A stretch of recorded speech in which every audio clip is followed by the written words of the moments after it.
Good evening, everybody! Welcome to round 12 of the 1991 F1 series here at International Sim Racing Organization, coming to you from Monza in Italy. Cars are finishing up their qualifying session. This is our first race after the summer break. It's great to see you all again. Hope everyone is well rested and ready for some very exciting action.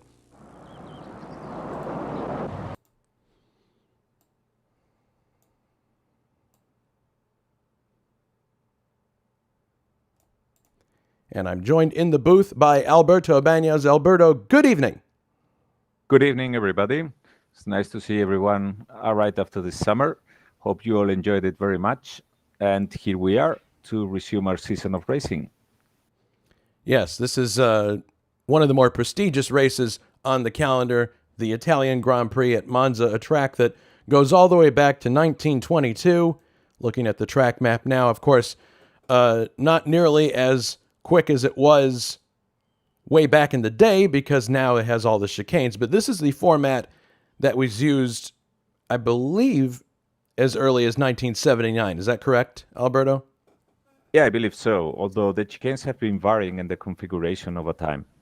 They've been trying to introduce changes to make it safer, because essentially we're talking here about a track that is very quick. It was very quick in its initial configuration. It was created by the automotive makers in the Milan area, because it's very close to Milan. And that was basically intended to display or showcase the power of the Italian automobiles of the era. It was very quick, it was very dangerous, and it soon had to be slowed down with those weird chicanes.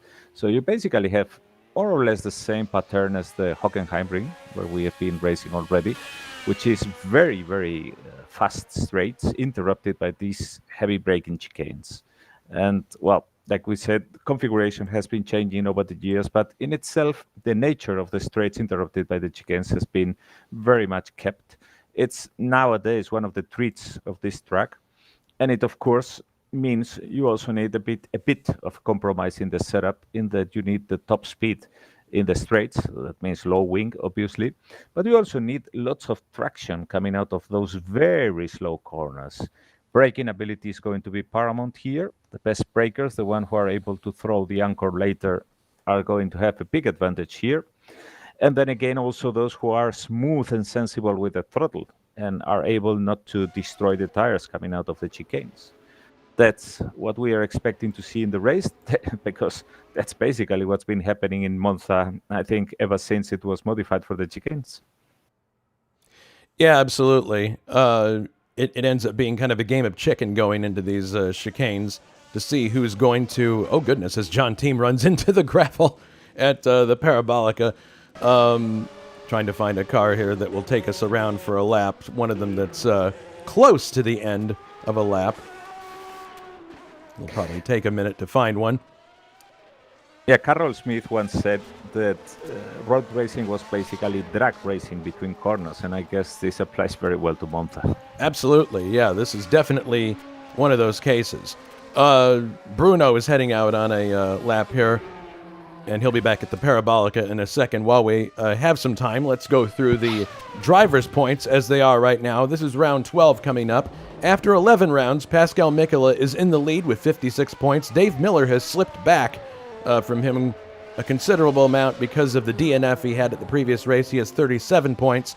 Richard Coxon is still third, believe it or not, with 28 points. Gabriel Del Piccolo is fourth with 26.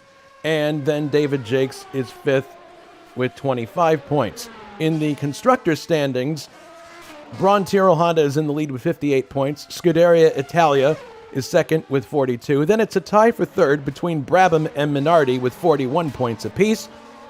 And then Cannon Williams' team is in fifth with 37 points. So, if you're Pascal Mikola, this is a chance to really put a stranglehold on the series that may be insurmountable.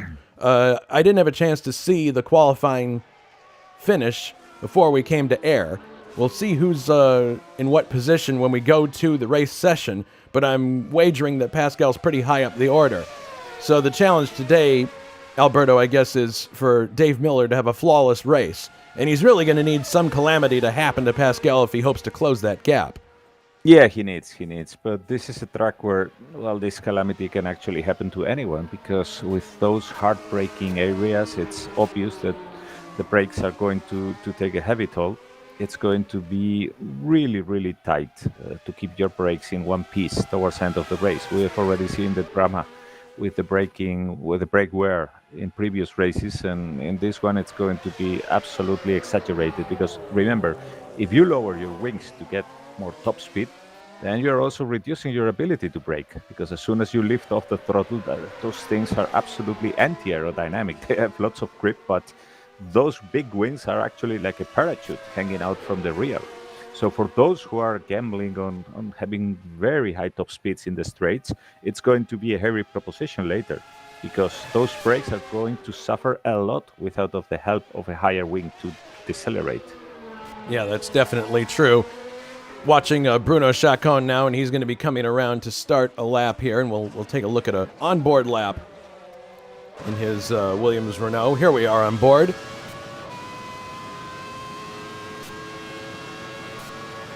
Raising the camera there just slightly so we can see over the nose. Heading into the Curva Parabolica, there's your son going into the gravel trap. Oh well. Okay, so Bruno coming down now to start a lap of Monza. There's the start-finish area. There's the line. And you see those ancient scoreboards that have been there forever. Now we head down to the first chicane, which is actually two chicanes, left, right, and then another one immediately after that, left, right. Getting out of this second one is paramount because it'll determine your speed going through Curva Grande, which is this right-hander. Fast turn, and you need very fast. Any speed that you can get from the previous corner. Now downshifting for the second chicane, this one a left-right here. And it's very easy to misjudge this chicane coming through here. Now we go into the Lesmo curves on the backside of the course here. Semi-fast right-hander. Then another one. I believe this second one is a little faster. It is. And trying not to get too high on that curb. Now we're heading down the backside of the course under the bridge, which is part of the Speed Bowl. And now the Variante Ascari, I believe is what it's called. Left, right, a very pregnant-looking right-hander, and then another quick left onto the back straight. Under the Lancia Bridge. And now the iconic Curva Parabolica, which unwinds into in the main stadium, starts out tight and then gradually gets faster. It's basically a double apex corner. Mm-hmm. Yes. You saw it. You first go in, then you let the car slip outside, and then you head for it. And this is a turn that really decides your lap. I mean, the best drivers, the champions, are the ones who are able to extract the most of it because now you need to be well over 300 kilometers per hour in this straight, and any extra speed that you could grab out of Parabolica is going to be playing a big role in your lap time. Yeah, and you can see there how Bruno is cutting a very nice line through the first chicane. Let's see how he does on this one coming up here. Looks like he's got the car pretty well set up for the race situation. He's not letting it all hang out, and we know Bruno. He's a guy who usually finishes races, and it's because of his smooth approach to the race. He's not a daredevil. Bit of a late entry here. Yeah, a little bit of a late entry there. These are also these were probably this and the Parabolica. These two were the only turns that were actually in their original configuration before it was broken down by the chicanes and this Variante Ascari. And these Lesmo curves, they are very important too because they are mid-speed corners, and with the little downforce in the cars, they are very delicate because they are also blind corners due to the trees that are there all over the place, and therefore it's very, very hard to really nail them. I mean, yeah, everybody can take those turns. They are not that hard apparently, but it's very difficult to extract the most of the speed possible out of them. Mm-hmm. No question about it. All right, so while we have time, we have a few other things we can go through here. Some news items for this series, and there are quite a few to go through here, considering that we've been off for a month. With regard to the Leighton House team, which I don't believe is represented here, well, Jules Bouchard, well, hang on a minute. He might not be in this team anymore. Let's see. In any case, for the Leighton House team, the CG911 is configured with a raised nose now to prevent diffuser stall and reducing pitch and ride height sensitivity. So that's the one major car change that's happened. Now brace yourselves. Since we've been off, there have been quite a few changes in terms of teams. And the graphic is appropriate for that, I would guess. David Jakes moves to Dallara. Anders Nilsson moves to Benetton. Vadim Tysiak moves to Minardi. John Thiem moves to LaRousse. Cesarius Lipinski has joined the Brabham team. Bruno Pagiola has joined Footwork. Bence Valdinger has rejoined Footwork. Steve Parker has joined Lotus. And Matthew Sibignani has joined Fine Metal. Clear as mud? Should be. Yeah, the musical chairs at play. Yes, very much. And this is why we have the names of the drivers above the cars, thankfully, in the tab. So we'll be able to tell who's where, because it's going to be confusing for a bit. There was a huge shuffling of the deck.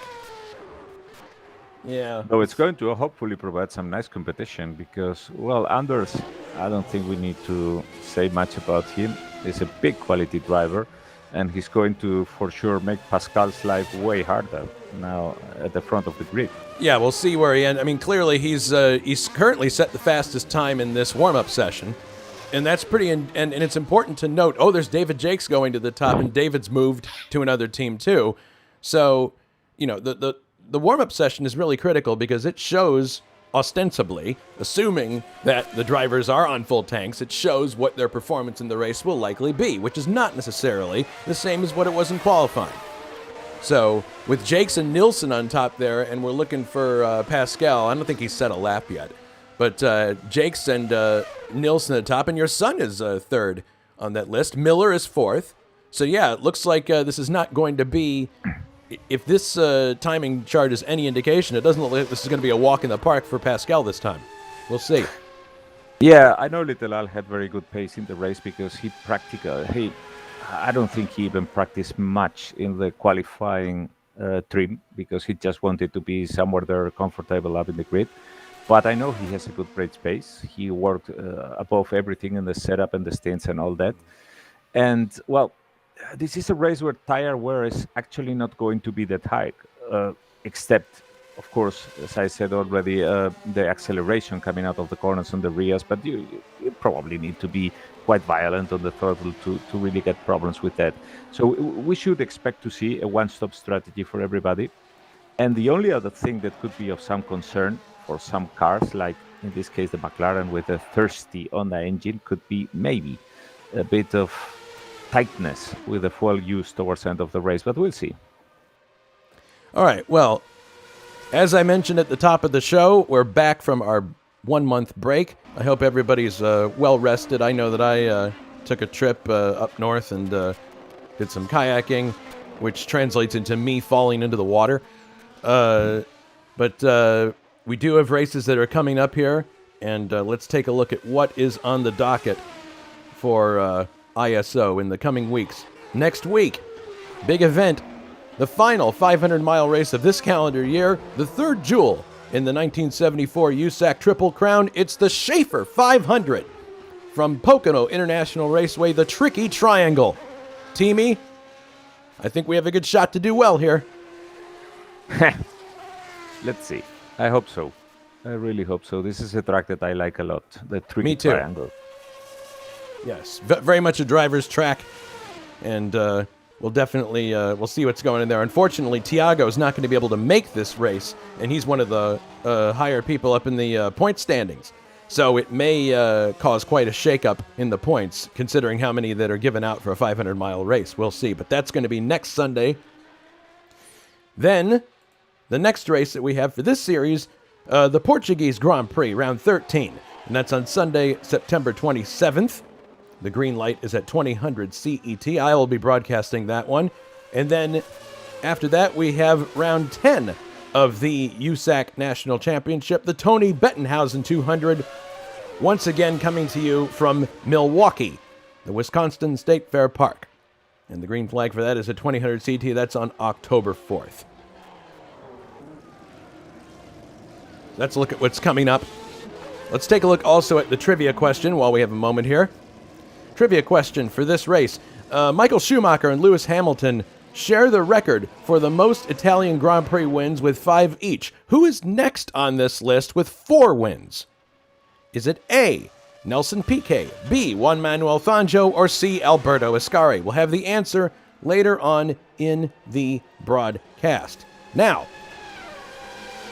Alberto, it's quite appropriate that we are running the Italian Grand Prix this weekend because in 1991, this is the exact weekend that the Italian Grand Prix was run. Nice. So it just happened that way. And also, many of you are aware that today, the 2020 Italian Grand Prix was run. I'm not going to talk about the results because I know that some people have not seen the race yet, so I won't do that. But it is worth mentioning that, this being 2020, it is the 50th anniversary of, and this ties in with the Italian Grand Prix as well. It's the 50th anniversary of the death of one of the greatest drivers ever to take a wheel in hand, and that would be Jochen Rindt, who sadly lost his life in the 1970 Italian Grand Prix 50 years ago this year. He was the first and only posthumous F1 champion, and that's what most people remember him as, but that certainly does not do his talent justice. Look on the internet today and you'll see a lot of articles written about Jochen Rindt, and he was one of these drivers who just had unbelievable car control. Remember that he was driving in an era where there were not many aerodynamic aids. I mean, certainly he had little bitty wings to help him in 69 and 70. But if you look at a lot of photos of him, they're typically showing him in a moment of opposite lock. So his talent was legendary, certainly deserving of the World Championship. He won in 1970. He also had some success at Le Mans. He won his class in 1965. And was a very good friend to Jackie Stewart and Pierre's Courage. So it was a tragic loss, yes, and unfortunately not the only one important loss that has happened in the Italian Grand Prix. And then we have the Ronnie Peterson accident, yes. Very tragic on the year on 1979, 78, sorry, the year that Mario won the championship. And well, it's Monza has always been very dangerous from the start to the end. This is a track that can really kill you. It's a track that demands respect, and certainly Jochen was aware of that. But he definitely, it's nice to see that a lot of news outlets are reporting, this 50th anniversary of losing Jochen Rindt, because it's important that the sport remember where it comes from and has reverence for its past. Because, I don't know, I'm a history buff, and I really enjoy history in general, not just racing history. But it's important to know what happened prior to where we are now, and Jochen was certainly one of the greats, no question about it.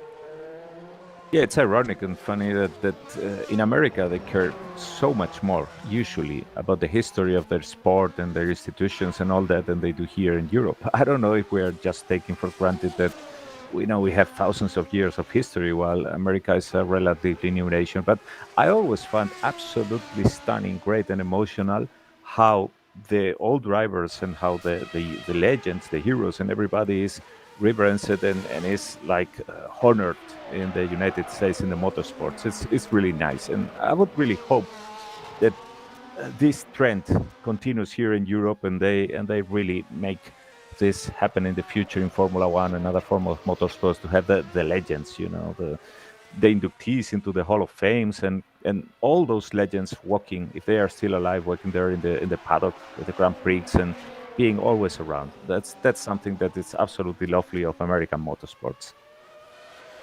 The other, well, you speak about history making events in American motorsports.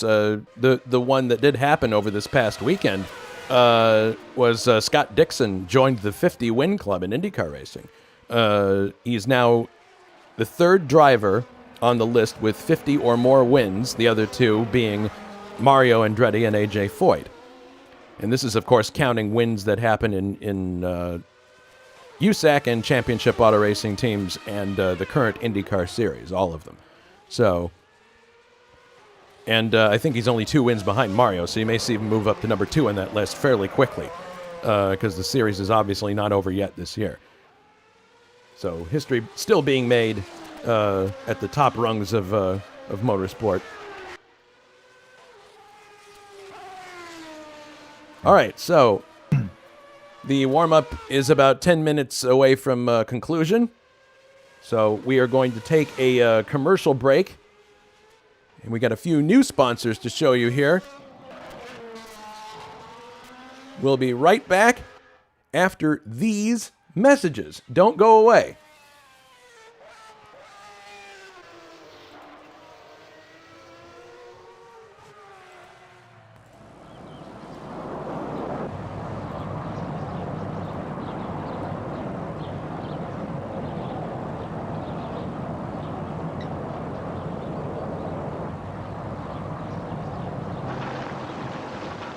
Pardon me, would you have any Grey Poupon?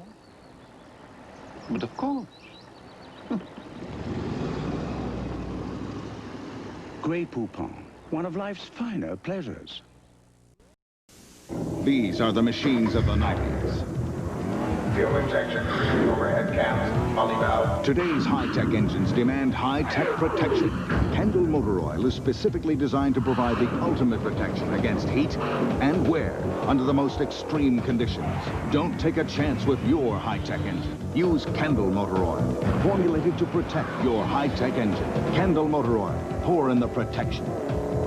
Kendall, available at these locations. It's a symbol of security for millions of Americans. A document that protects your rights in all 50 states. And an inspiration for all who honor it. It's the Goodyear Promise.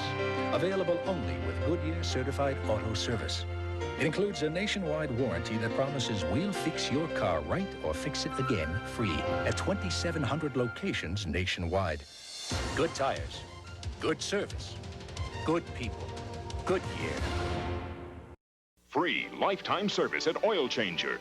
The best chassis lube oil and filter change for the money just got better. All regular full-service Oil Changer customers get all the services you see for free. Anytime you want, as often as you want. Oil Changer. Free service for a change. Power Stick Antiperspirant. It excels with 50% more odor and wetness fighters per stroke for 24-hour control that ordinary deodorant sticks just can't beat. Power Stick. The power that puts you in control. What do you call a car that out-accelerates a Ferrari Testarossa or a Lotus Esprit? Out-corners a Porsche Carrera. Has been called the affordable Ferrari by Motor Trend and was named one of the world's top 10 performance car values. You call it the Dodge Stealth RT Turbo. Now choose from 4 Stealth models starting at $16,552. Welcome home, America. Advantage Dodge.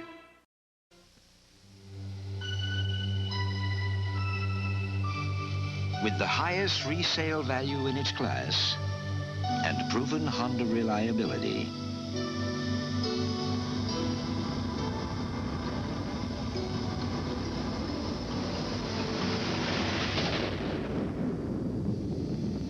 the Accord truly is a safe place to put your money.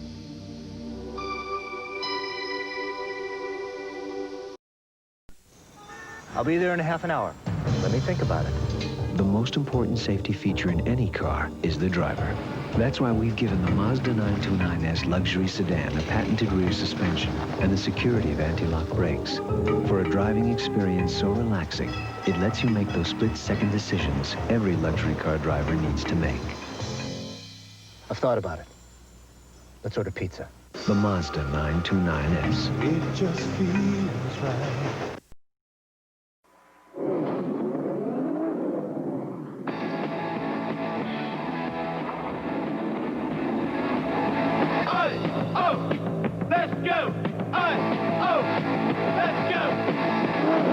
Introducing the Bud Light Jaguar Racing Team. Catch it this season.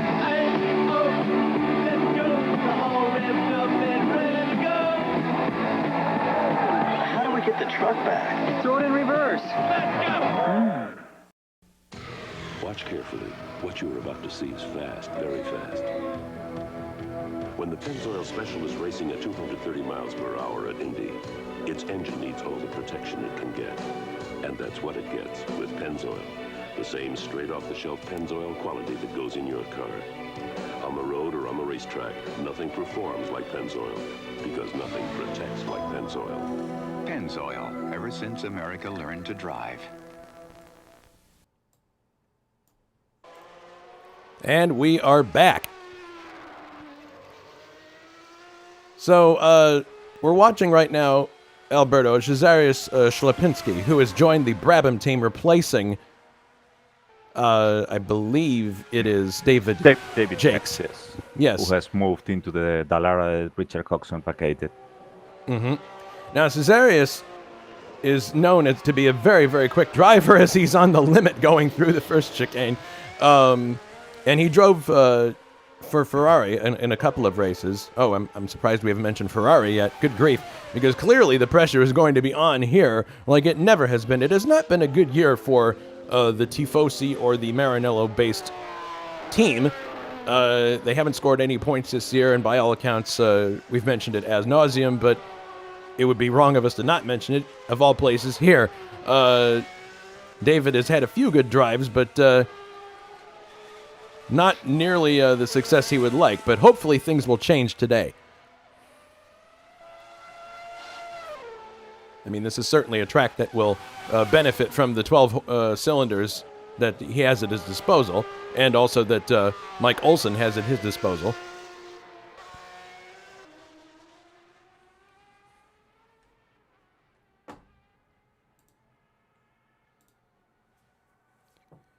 So we're looking at the top of the chart now, and Anders Nilsson is still the fastest car in the warm-up session. David Jakes is second fastest. Grant Rodal is third fastest. Grant's been absent a few times recently, and he is now back with the Brabham team. So, yeah, I think it's fair to say that this is going to be an exciting race. It's not going to be a foregone conclusion who will win. It's interesting to see at the top. The three at the top are basically in the same second, but pay attention because Pascal Mikula hasn't locked any lap yet, so he's probably hiding his true pace for now. He's sandbagging, I believe.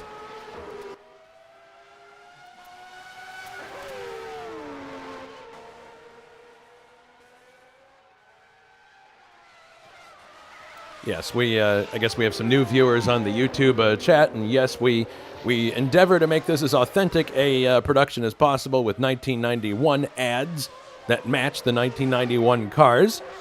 That is true, and we put a lot of effort into the graphics. We are silly that way.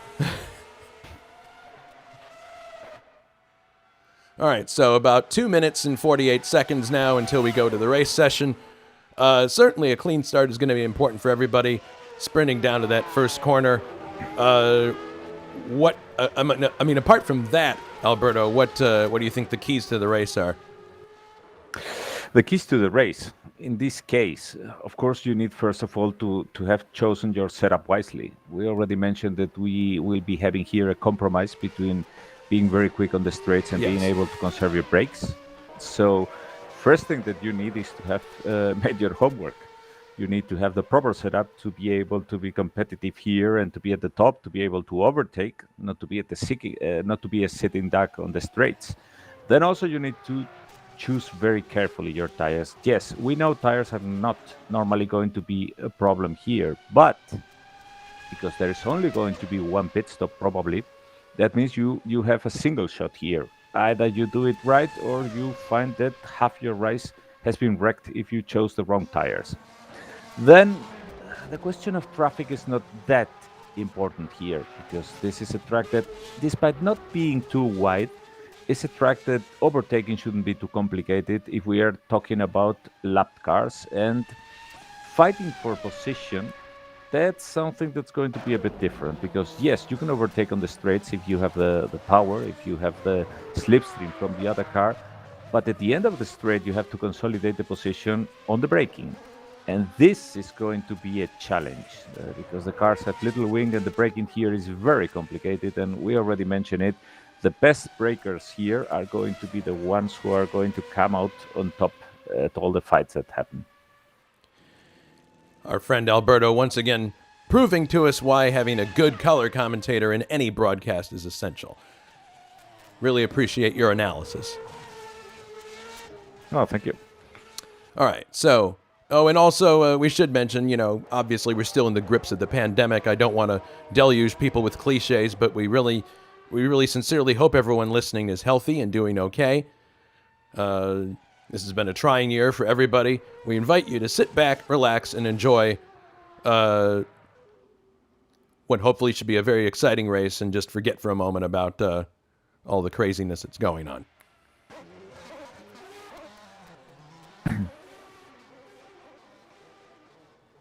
I got to tell you, Alberto, I'm really looking forward to next Sunday, too. I've been putting in some time on the server and feeling pretty good about Pocono. That's going to be, I think, quite the opposite race as we have here. Because no question. No, in that Monza is a sprint race because it's not one of the longest one in the calendar. But in the case of Pocono, it's going to be one of the longest. It's a 500-miler and a track that is very complicated. So this is a race where in Formula One, you need to be basically on top of the game all the time, whereas in Pocono, you need to have a compromise between pacing yourself, overtaking, keeping the position, staying in the lead lap.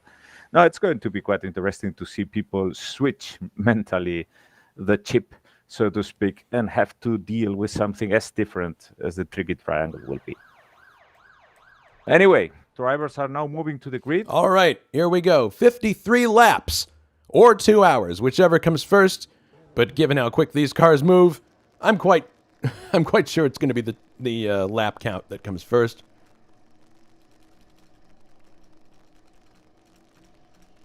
And big surprise, Pascal Michel is on the pole.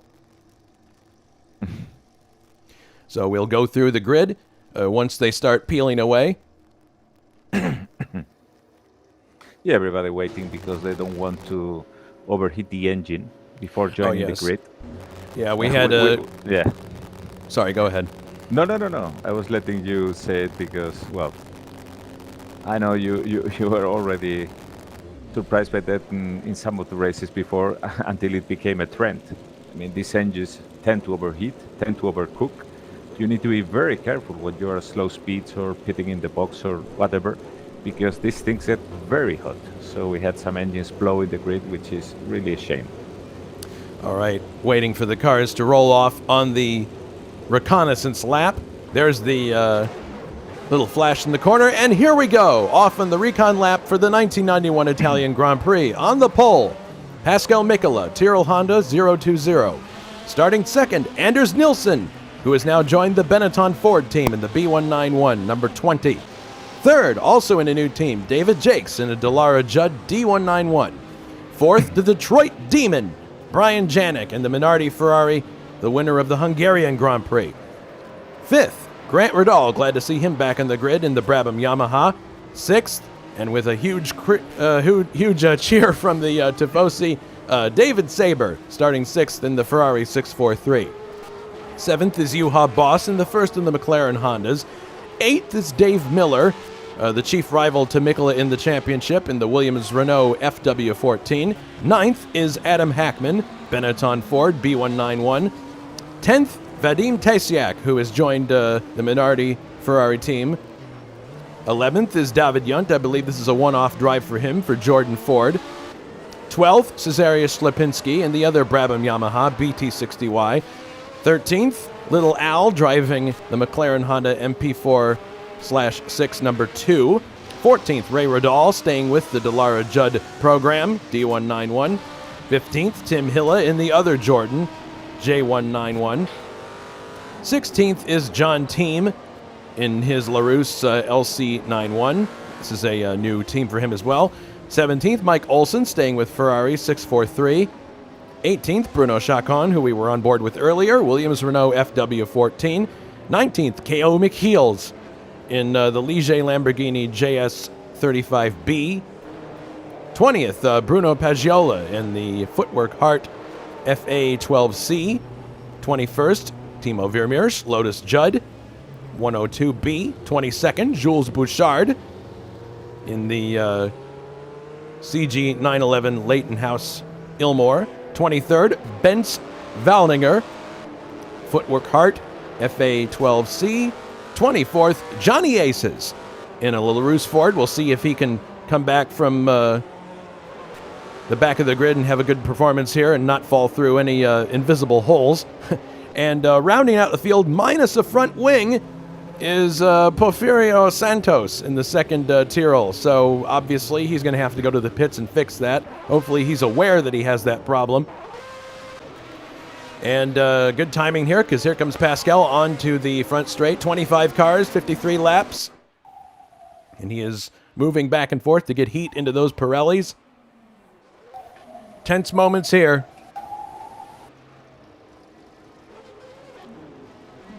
Pulling up to the grid.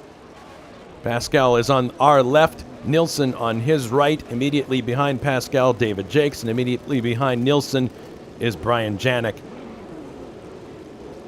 Drivers will want to stay on the grid as little as possible. Pascal did a good job of slowing down the field before they got there, so they'll spend as little time on the grid as possible. Watch for Pascal's name in the lower left corner to flicker. And when it does, you know we will be under starters' orders. All right, we are under starters' orders. Stand by for the start of the Italian Grand Prix. And the race is underway. Pascal gets away very slowly. Oh my goodness, he's getting gagged up on by a bunch of cars. That was not a start that I was expecting. My goodness. You can see cars are smoking. It appears that, yes, Nilsson has gone into the lead. Janik looks to be third at this point. We're looking to see if everybody makes it through the chicane okay. It appears they have. But my goodness, look at Pascal Mikola. He's down to 12th place on that start. He just didn't get away very quickly. Here? What is going on? I mean, I can understand that he started slow, but then down the straight he was going very slow too. He may have noticed his engine was overheating and he's trying to bring the temperature back down. But Nilsson is in the lead in the Benetton. In second is Grant Ridall. Third is Brian Janik. Fourth, David Saber in the Ferrari. Excellent start for the Scarlet Red team. Juha Boss fifth. David Yunt is sixth. Dave Miller seventh. David Saber is... Oh my goodness, David Saber! I spoke too soon. David Saber is moving down the list, apparently. Oh, Van Hackman has crashed. Oh no! Now with a crippled car. The second Benetton. Now this is really, really, really bad.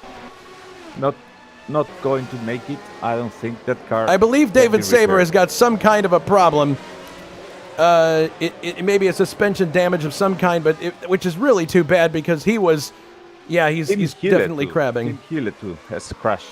Oh my goodness. Yeah, and apparently... Not a good weekend for him. He was not on the pace and, well... So, 3 accidents so far. Cesarius, Lapinski, Tim Hille. Here comes Grant Ridall looking on the inside of Nilsson, but no. And David Jan too. Oh my goodness. What's going on here? Lots of people trying to do a lot on cold tires as Juha Boss has spun out into the first chicane. He just barely taps the barrier. I don't think he damaged the car, but he has to get going again quickly. He doesn't want to overheat the V12. So yeah, I think a lot of this is people with cold tires. Goodness. No, David Jan seems to have been a disco. Oh goodness, that's really too bad. Because the car was on the move and suddenly it disappeared. So, Nilsson leads, Grant Ridall is second, Brian Janik third, David Jakes fourth, Dave Miller is in fifth, Ray Ridall sixth, Pascal is up to seventh place, so his race is not a total loss. We'll see if he can move up through the field. Little Al's in eighth, Vadim Tysiak is ninth, and Bruno is up to 10th place. All right, so we're coming down now to start lap number 3. And it looks like Nilsson has solidified himself in the lead. You see there, Grant is in second. And it's pretty static at the front right now.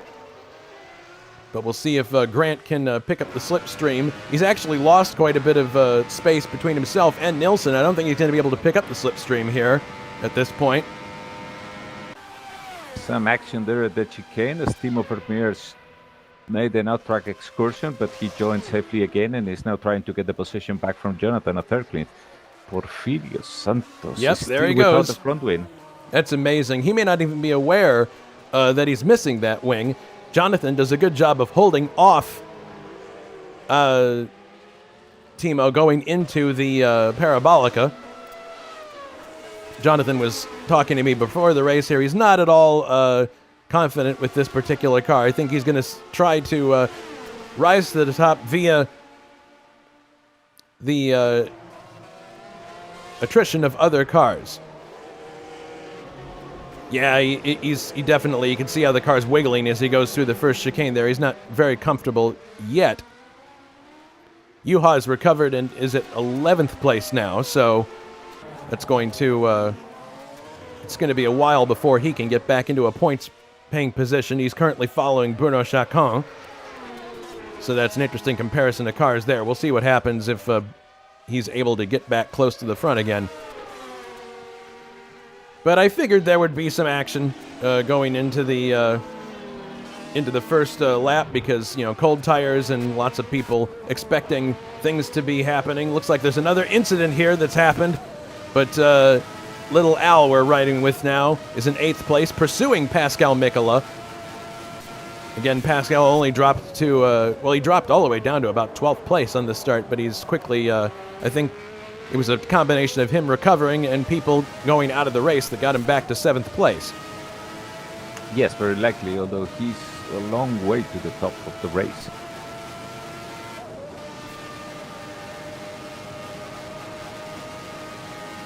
So let's see, he's now starting to get into his race pace, 1.33 in the last lap.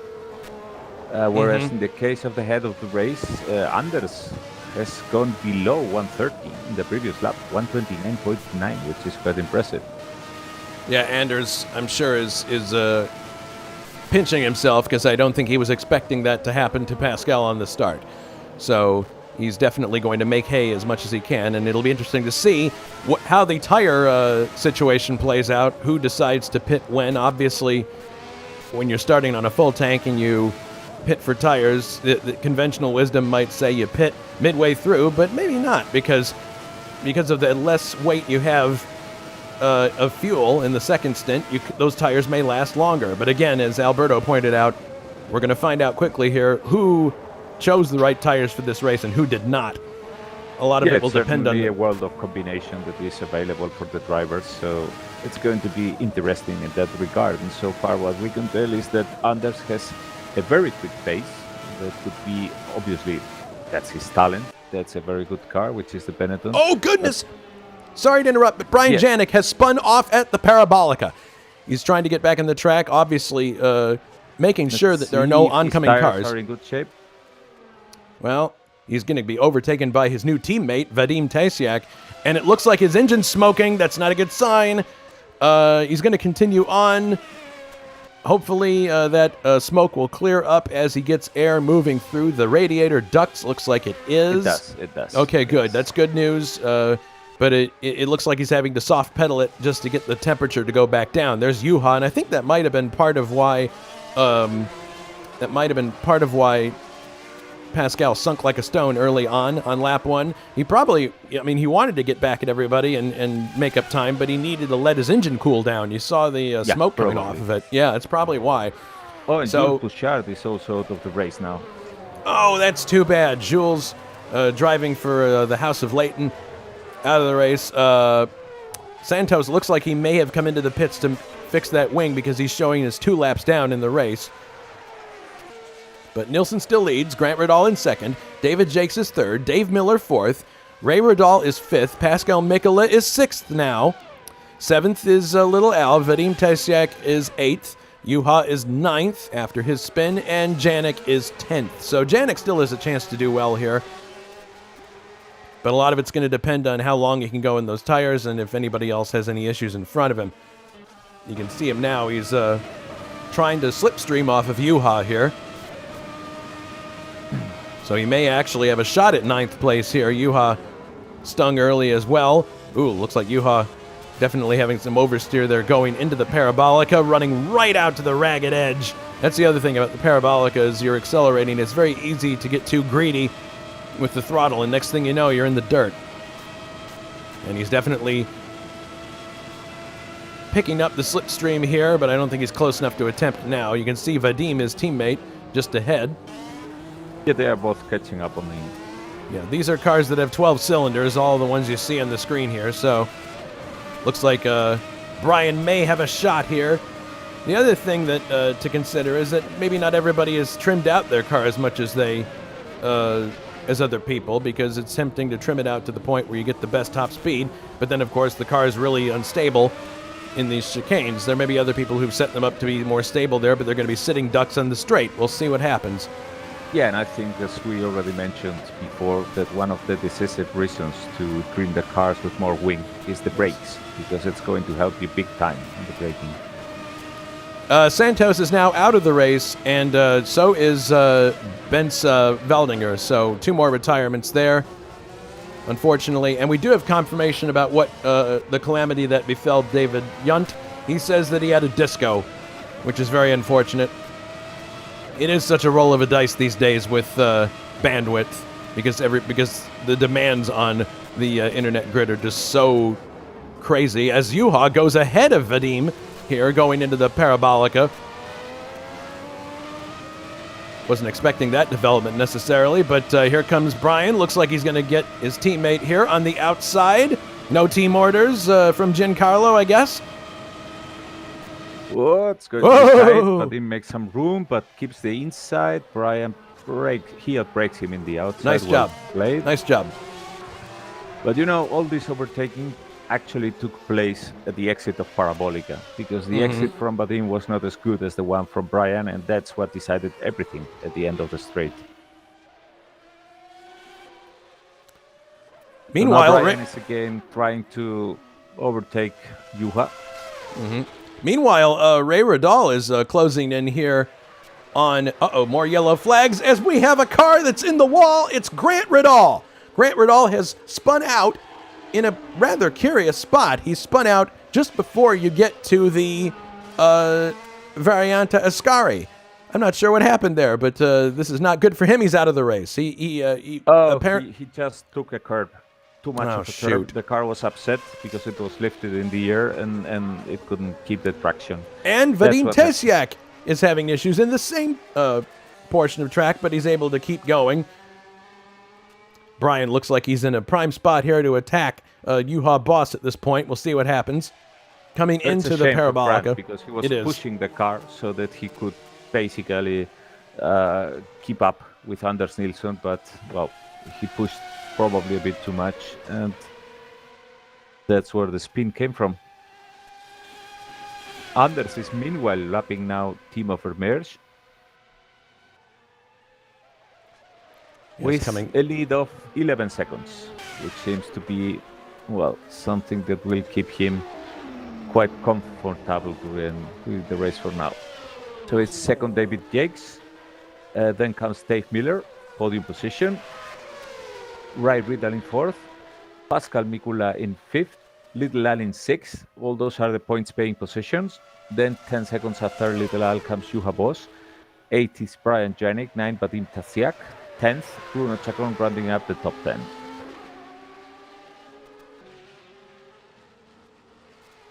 All right.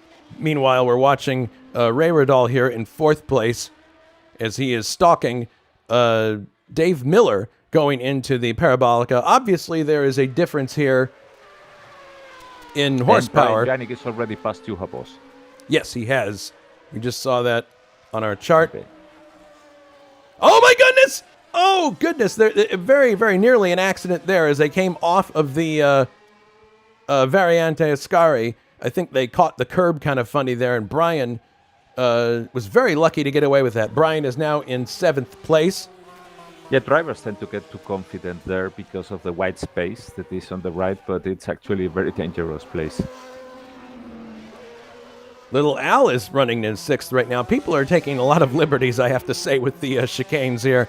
I'm not sure what the anti-cut setting is for this track, but people are definitely putting their car in the ragged edge going through these. I mean, we'll have to see if there are any repercussions from that going into the race. As Little Al, there you see a very good example of how you can overcook it going into a chicane here. Yeah, he knows that Brian is coming from behind. Yes. He's probably feeling the pressure. He needs to keep a steady rhythm. And then again, it usually happens in real life with so many other things. Trying is usually the worst thing that you can do. All right, so Pascal's up to 5th now.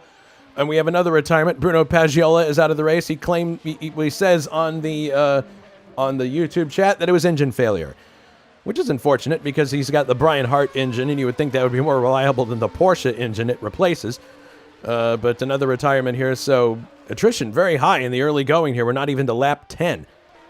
Now watch out for Ray Riddle trying to overtake Dave Miller. That's a for yes. Here he goes. He's got a good toe going down the straight here. We'll see what happens.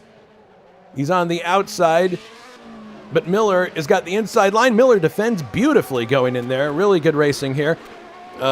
Ray gives him room. Looks like he might have another shot coming to the next chicane here. Riding on board now with Ray. Looking ahead to Dave Miller. As they head for the chicane. Braking. Looks like there's not going to be much opportunity here as they're coming up on Timo Vermeersch in the Lotus. So, not that Timo would want to be part of this equation, but it may unwittingly play into this situation. Miller very definitely seeing the opportunity here to close in terms of the points battle on Pascal Mikola.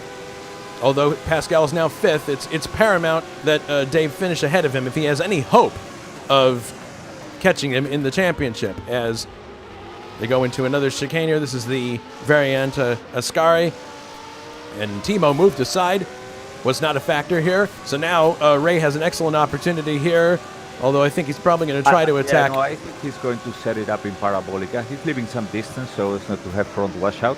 And now watch for him doing the double apex and trying to get to the inside of Dave Miller before he comes out. Look at that. He's going there. Oh, man, he's got great now purchase. Lets the car slip out because that's the trick, being on the inside and then opening the steering wheel with the throttle before the other car does. Here he goes. And that gives you that extra speed at the end. Is going to suffice. No, it's not. Miller on the inside, late brakes, and defends the position beautifully. Great stuff. Excellent. So Ray is going to have to try another type of overtake there. I mean, he's gone on the outside. I mean, it is Miller's prerogative to be where he wants to be on the circuit, and he's choosing to be on the outside as he comes off the corner, which is the natural line, and it puts him in just the right place to defend as they go into the first chicane. So really, I mean, he's got two advantages. One, car placement coming out of the Parabolica. Two, he has the Renault engine, which has got more horsepower than Ray's. Ray has to rely very heavily on the slipstream. Yes, and getting a good exit out of the turn. All right, coming through the chicane once again, and I think you're right. I mean, it's not a smart idea to set him up going into the Parabolica. It's a much better situation. And you can see there Pascal Mikola closing. So this could become a 3-car battle before long. Ray having a look, but I think they're always looking on the inside, but maybe he was just trying to get some clean air there. Yes. And now coming off the Parabolica. The inside, now let's it open. Dave clearly is not having as easy a time getting purchase coming off the Parabolica as Ray does. For whatever reason, Ray's car's handling better there. The trick that Ray was playing on the previous lap. So this time he blocked it better. Yes. Yeah. Now they're coming up on another lap car here. This is one of the, I believe, yes, it's Jonathan. Jonathan is just ahead of them in the LaRousse. I'm sure he's not going to want to make any issue here. It looks like Ray's backing off just a little bit here. Maybe he's just taking a bit of a breather, letting his engine cool down a bit, because you can't just, I mean, from a mechanical point of view, you cannot just attack every single lap. The other part of it is that he's just probably a bit spent, and as I say that, now he's right up with him again. Looks like Miller may not be as quick as he is in the Lesmo section of the track. And look at this. He might have an excellent chance here going into the Ascari chicane. Yeah, but that swerving makes him lose time. Yeah, he's ducking back in now, so this is an excellent battle, I have to say. Meanwhile, Jakes is in second, and Nilsson is still leading the race in the Benetton, so we haven't missed anything up there. But this is clearly the best battle going on right now on the circuit. Okay, again at Parabolica, Rice going to try it again. Opens up, goes from the inside now. No, this time he tries to stay in the slipstream all the time. Let's see if this plays out well for him. It does, but now I think when the car comes out, it hits a wall of air.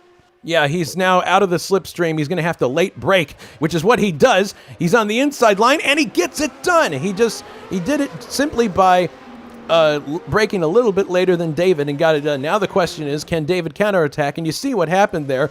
That exchange allows Pascal to close that much more. So now it's even closer to being a 3-car battle. This is great stuff. This is exciting. Really glad to be back broadcasting again. I missed this. This is a lot of fun. Yeah, especially when the races are like this. Mm-hmm. No question.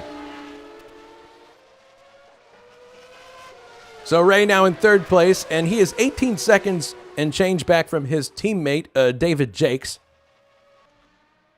And David Jakes is closing up now on, I believe that's KO Sideways McHeels.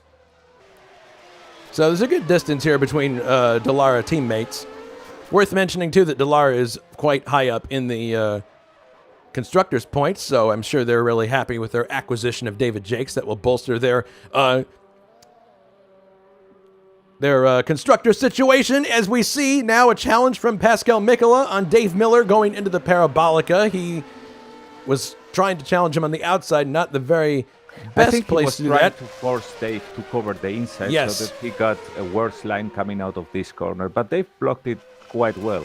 Here we go. This is the longest straight, and there you go. Now he got the extra kick of the slipstream. Yep, championship leader going into S, and he overlaps him before they even get to the chicane. So Pascal certainly is in a red mist mood. He wants to get back to the front. He's now fourth. Dave Miller drops to fifth, which is not what Dave wanted to see. I mean, that's his chief rival in the championship. He does not want to see that black and white car ahead of him. So we'll see what happens if Dave is able to... I wonder if Dave is starting to suffer a bit from tire wear already. Maybe. I don't think so on lap 13. No. But it could be that forcing them in the previous battle with Brian Riddle has overcooked them a bit, and he had to cool them down. Remember, these two were in a battle for position before Pascal arrived. So that's true, yes. We have another retirement, unfortunately, KO McHeels. We just saw him on the screen a second ago, and he's just that quickly out of the race, right into the gravel trap. So that gives us a total of, let's see, goodness, that's a lot of retirements already. We started 25 cars, and there are 14 still running right now, so that's 9 retirements. Yes, but it's a combination of high speed, slow wings, high curbs that upset the car, and also if you look at the track, as with all the old tracks, the barriers are very close to the track, so there's not a lot of room if you miss something. Yeah, it's a legacy of how old this track is, as we mentioned in the early part of the broadcast. Monza goes all the way back to 1922, and not to say that there haven't been improvements since then, but clearly not a lot of runoff room here. So Nilsson continuing to lead. David Jakes in second. His teammate Ray Riddle is third. Pascal looking to close in now on Ray here. Heading into the second chicane before you go to the Lesmos. And for his part, Miller is not dropping back too far. Yeah, Pascal's definitely got good pace. Certainly was... probably quite confident in his setup. That's why he didn't do any laps in the warm-up, really, but certainly wasn't planning on having that problem at the start. So we'll see if he's able to reel in Ray Riddle now, who's in third place. Ray, who also has had a lot of really good races in this series. Not really a championship contender, but he's had excellent finishes in that car.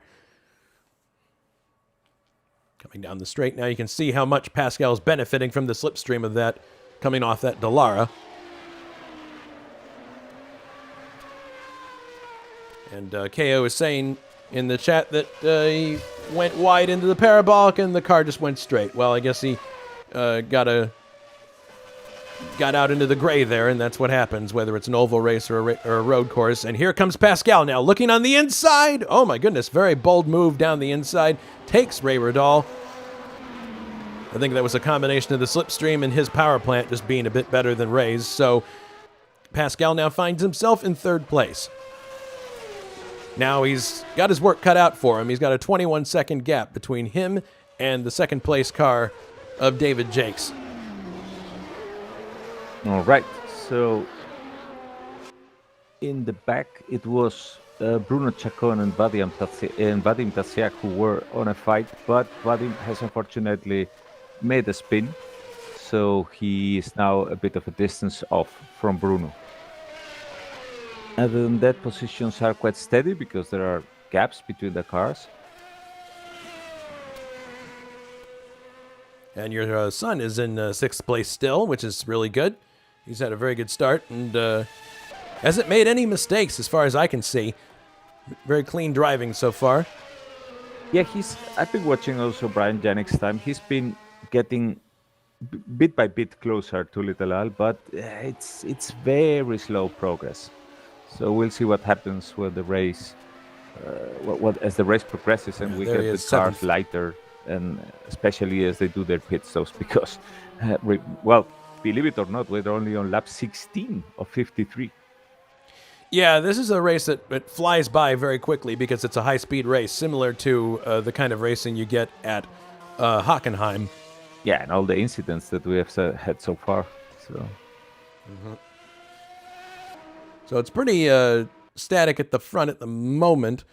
Looking back, Bruno Chacon is 9th. Vadim is cruising along in 10th, and just as we join him, he has a real hair-raising moment at the the Varianta Ascari, and he's able to rejoin, but that promotes Mike Olson. Oh my goodness, he's pulling off the track. Is he done? Is he out of the race? Maybe he is, I don't know. I think his car must have been damaged in some of the contact with the barriers before, because he was driving quite well, and at some point, all of a sudden, he started like going out constantly, having incidents and all that. So probably some kind of damage in the car. Well, seeing as this is the Italian Grand Prix, let's give some TV time to Scuderia Ferrari, and look who is in 10th place right now. Mike Olson in his Ferrari 643, his teammate David Saber right behind him, having a bit of a lurid moment in the first chicane, but certainly the Tifosi will be going mad every time they come through the main straightaway. Definitely want to see them doing well, and given the attrition rate we're seeing, they may be poised to have points finishes before this day is over. We'll see. Both Ferraris actually together, 10th and 11th position at this point. Yes. And Vadim going very slowly. Yeah, there is. I think he has a puncture because the car is swerving all around. He's also got smoke coming from that Ferrari engine, so he's going to be coming to the pits here for repairs. No, actually, he's not. He's still going. That surprises me. I would have thought he would have gone to the pits, but his car is still belching smoke that informs us there's a new pope. So have to keep a close eye on him. I don't know if this car is long for this earth. Maybe he was trying to get rid of all the gravel and every head pickup, and he was going carefully. And now he's speeding up to gain his pace again. Let's see. Because so far the car seems to be able to get at speed. Anders Nilsson is now coming up to lap. I believe Bruno Chacon, he's actually going by Jonathan Asserclint now. So at present, there are only 12 cars on the lead lap. The last one being Vadim Tasiak.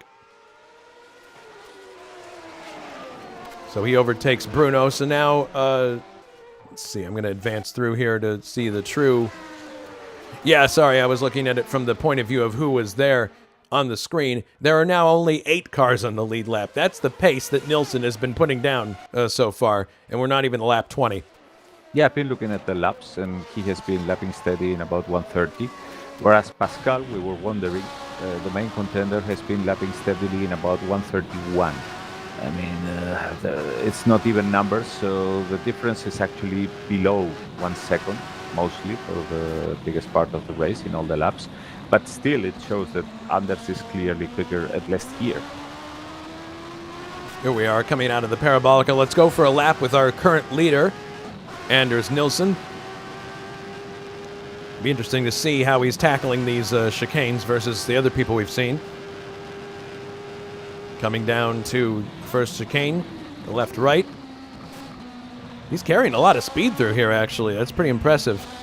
And Dave Miller is not picking up the pace. He's basically doing steady 132s. This could indeed be already maybe the wrong tire pick or choice kicking in, because We got a yellow flag here at the... oh, goodness, yes, there's definitely been an incident here. It's Vadim. Vadim off the course at the second chicane, so he's continuing to have issues. So Miller is not going the quickest laps that one could expect, and Little Al is getting close to him.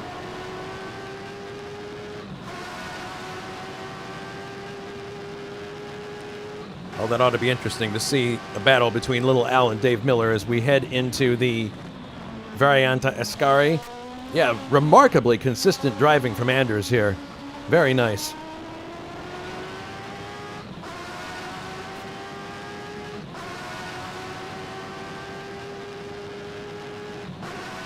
Heading down now to final corner.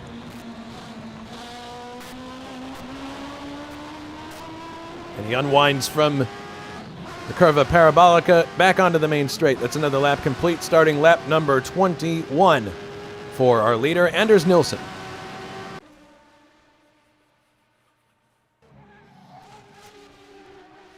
So it's 4 seconds between Dave and Little Al. Little Al's last lap was 131.7. Dave's last lap was 1.33. Now It's interesting. Stuck behind the lapped car in the Variante, so that probably has made him lost even more time. But still, it's not really the pace that we were expecting. Also, it's worth noting as we watch Pascal in third place that Ray is not losing a lot of time to Pascal. He's managing to hang on there within shouting distance. So, I don't know. You know, kudos to Ray for sticking with him there. Not dropping back too far. Pascal has been slowing also down. He went down to 130s at some point, high 130s, when he was following and trying to catch up and gain the position. But now he has gone as far up as 133. That's 3 seconds slower than he was going before, which indicates that the car probably was protesting against the treatment that got so that Pascal could gain those positions. He's having to cool down the car, the tires, whatever, the brakes. So that's the reason. I mean, he probably thinks 20 seconds is too far away from David Jacks to be on the attack for the rest of the race, and instead prefers to wait to see if there is an error. Because he's actually in the championship fight. He wants to play it safe. Don't forget that. Yeah, the championship is his to lose, to be fair. So 3 seconds, 0.3 between Little Al and Dave Miller now. The distance is decreasing.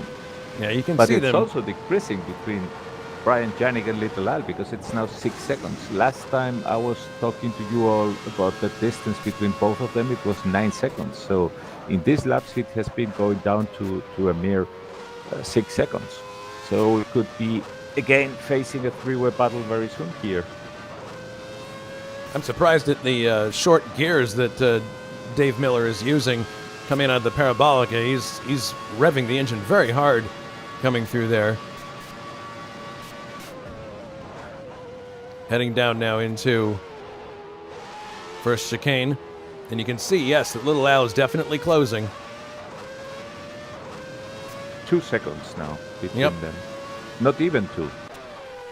1.8. I think that Little Al was also like a bit worried of watching Brian Janik get close to him.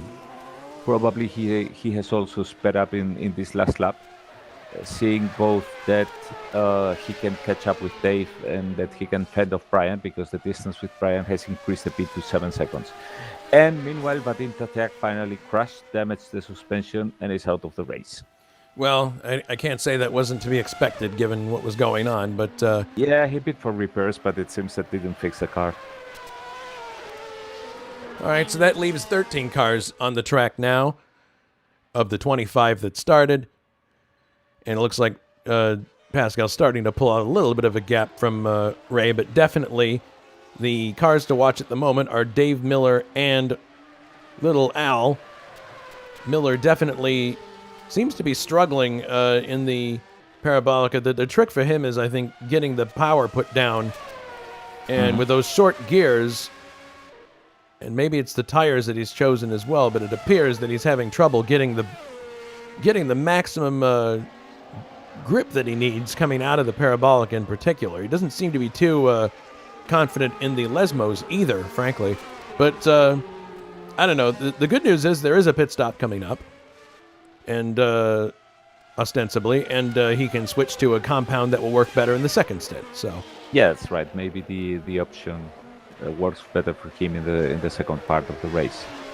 And one thing that we have been discovering in this championship, I should say, is that Pascal Mikula is really good at pacing himself, because we already saw that in the Gold Star race with the DRM, because he won there pacing himself very well with those cars, with sports cars. But here in Formula One, he's doing it also very well. And quite indicating of that is how he has been slowly getting away from Brian Riddle. I mean, he was able to do one thing that is not that easy, and that is to pace yourself to go just a tiny bit quicker than the guy behind, so that you are steadily opening the gap, but at the same time you are just doing the least possible damage on your tires and on your brakes. I mean, that's one of the keys to being a very good driver and a championship contender, because remember, for example, Niki Lauda's famous sentence that you win a race as slow as you can do it. And that's the key to it, being sensitive with equipment. And if you are just, you want to leave the other car behind, the contender that is threatening you, well, you do it, but only 0.1 of a second at a time. You're not really like pushing the car hard, open a big gap, only to then see the car falling to pieces and the other guy catching up with you again.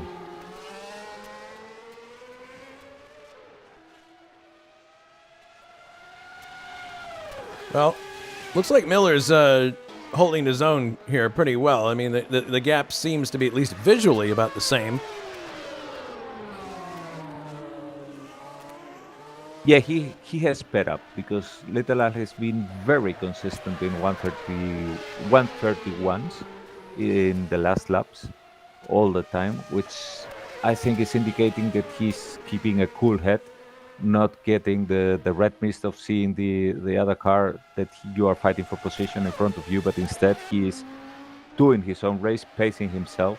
That's what you got to do. And if you are close enough at some point, then, well, yeah, of course, you can start thinking of overtaking. There goes. Oh, goodness. Very wide. Goodness, that was a lucky recovery there for Dave Miller. Yes, I said it was indeed, I'm looking at the lap times, it was indeed Dave Miller going quicker when he discovered that Little Al was getting close to him, but having to push the car in what at this point seems quite clearly an inadequate choice of tires for this first stint is forcing him into errors. Oh, just looking at the replay there of Dave's near miss at the exit of the Ascari chicane. And Little Al now definitely with him. So this battle is well and truly on, I believe. It's nice to see McLaren and Williams fighting it out in the screen. You can just hear cars exiting the next chicane, so it appears that lapped vehicles may become part of this equation in a moment. We'll see. Yes, there are several cars there up in front. Yes, Vadim has confirmed on the YouTube chat that it was damage that forced him out of the race, just accumulated too much. Dave again goes off the curb. I think Little Al has an excellent shot here in the next few corners.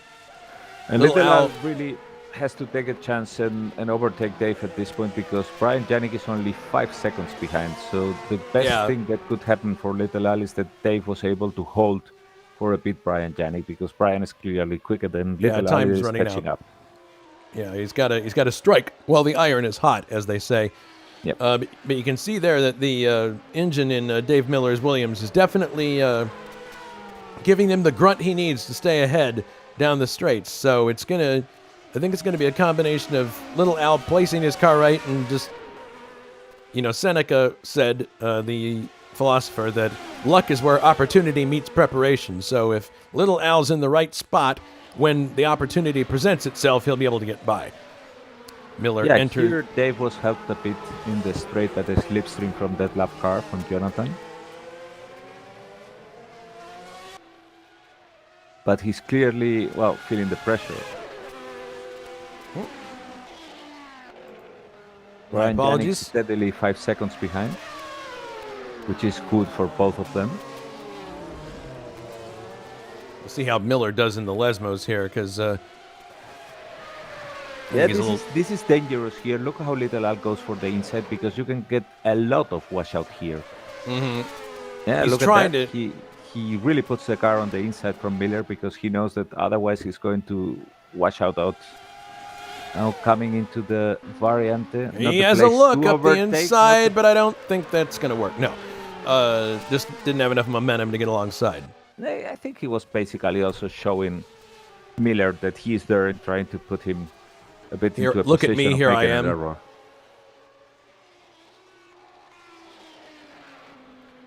For those of you joining the broadcast late, Anders Nilsson continues to lead the Italian Grand Prix. David Jakes is in second. Pascal Mikola, the series leader, is in third. Okay, I think he's got him set up. He's got us out this time. Yeah. Watch out, because we're watching the battle for fifth place here between Dave Miller, who's currently second in the championship, and Little Al driving the Gerhard Berger McLaren as they head down to the first chicane. Nope. Not really an opportunity here, but Little Al... It was like coming out too much of the slipstream, like watching and all that. And he lost there a lot of time, and I just saw his pit stop request icon jump. So, aha! Okay, so... Maybe he's not going to... I mean, why overtake Dave if I'm going into the pits next time by? Yeah, pit stops definitely are coming up soon here for those in contention for the win, I'm sure. So we'll have to keep and I mean, Brian Janik, for example, just disappeared. He's in 8th position, and that's because he just made his own pit stop. Okay, so that drops him down the order. We'll have to have a look here and see. Well, Anders Bruno is also signaling the pits. Dave is also signaling the pits. Watch out, because it could happen that the overtaking takes place in the pits if there is any kind of error from the Williams team.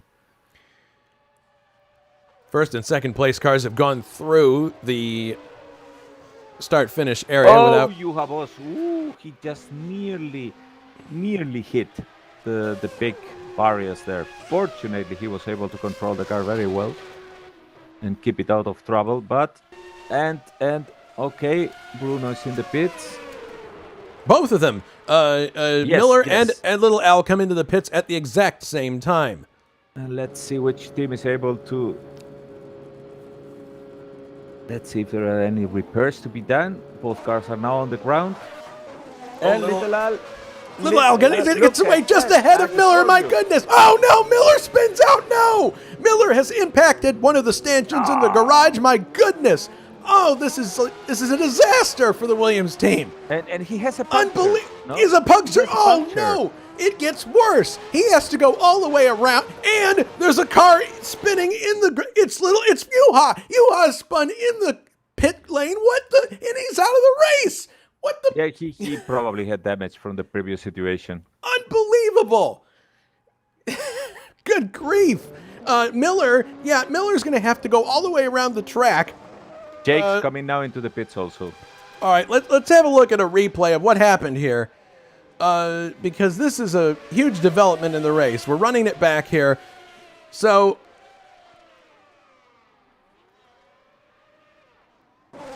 all right. So the cars are in their grid. Sorry, not their grid places. Their pit stops. Little Al comes off Bruno Chacon is in the middle. Oof. Little Al just missed it.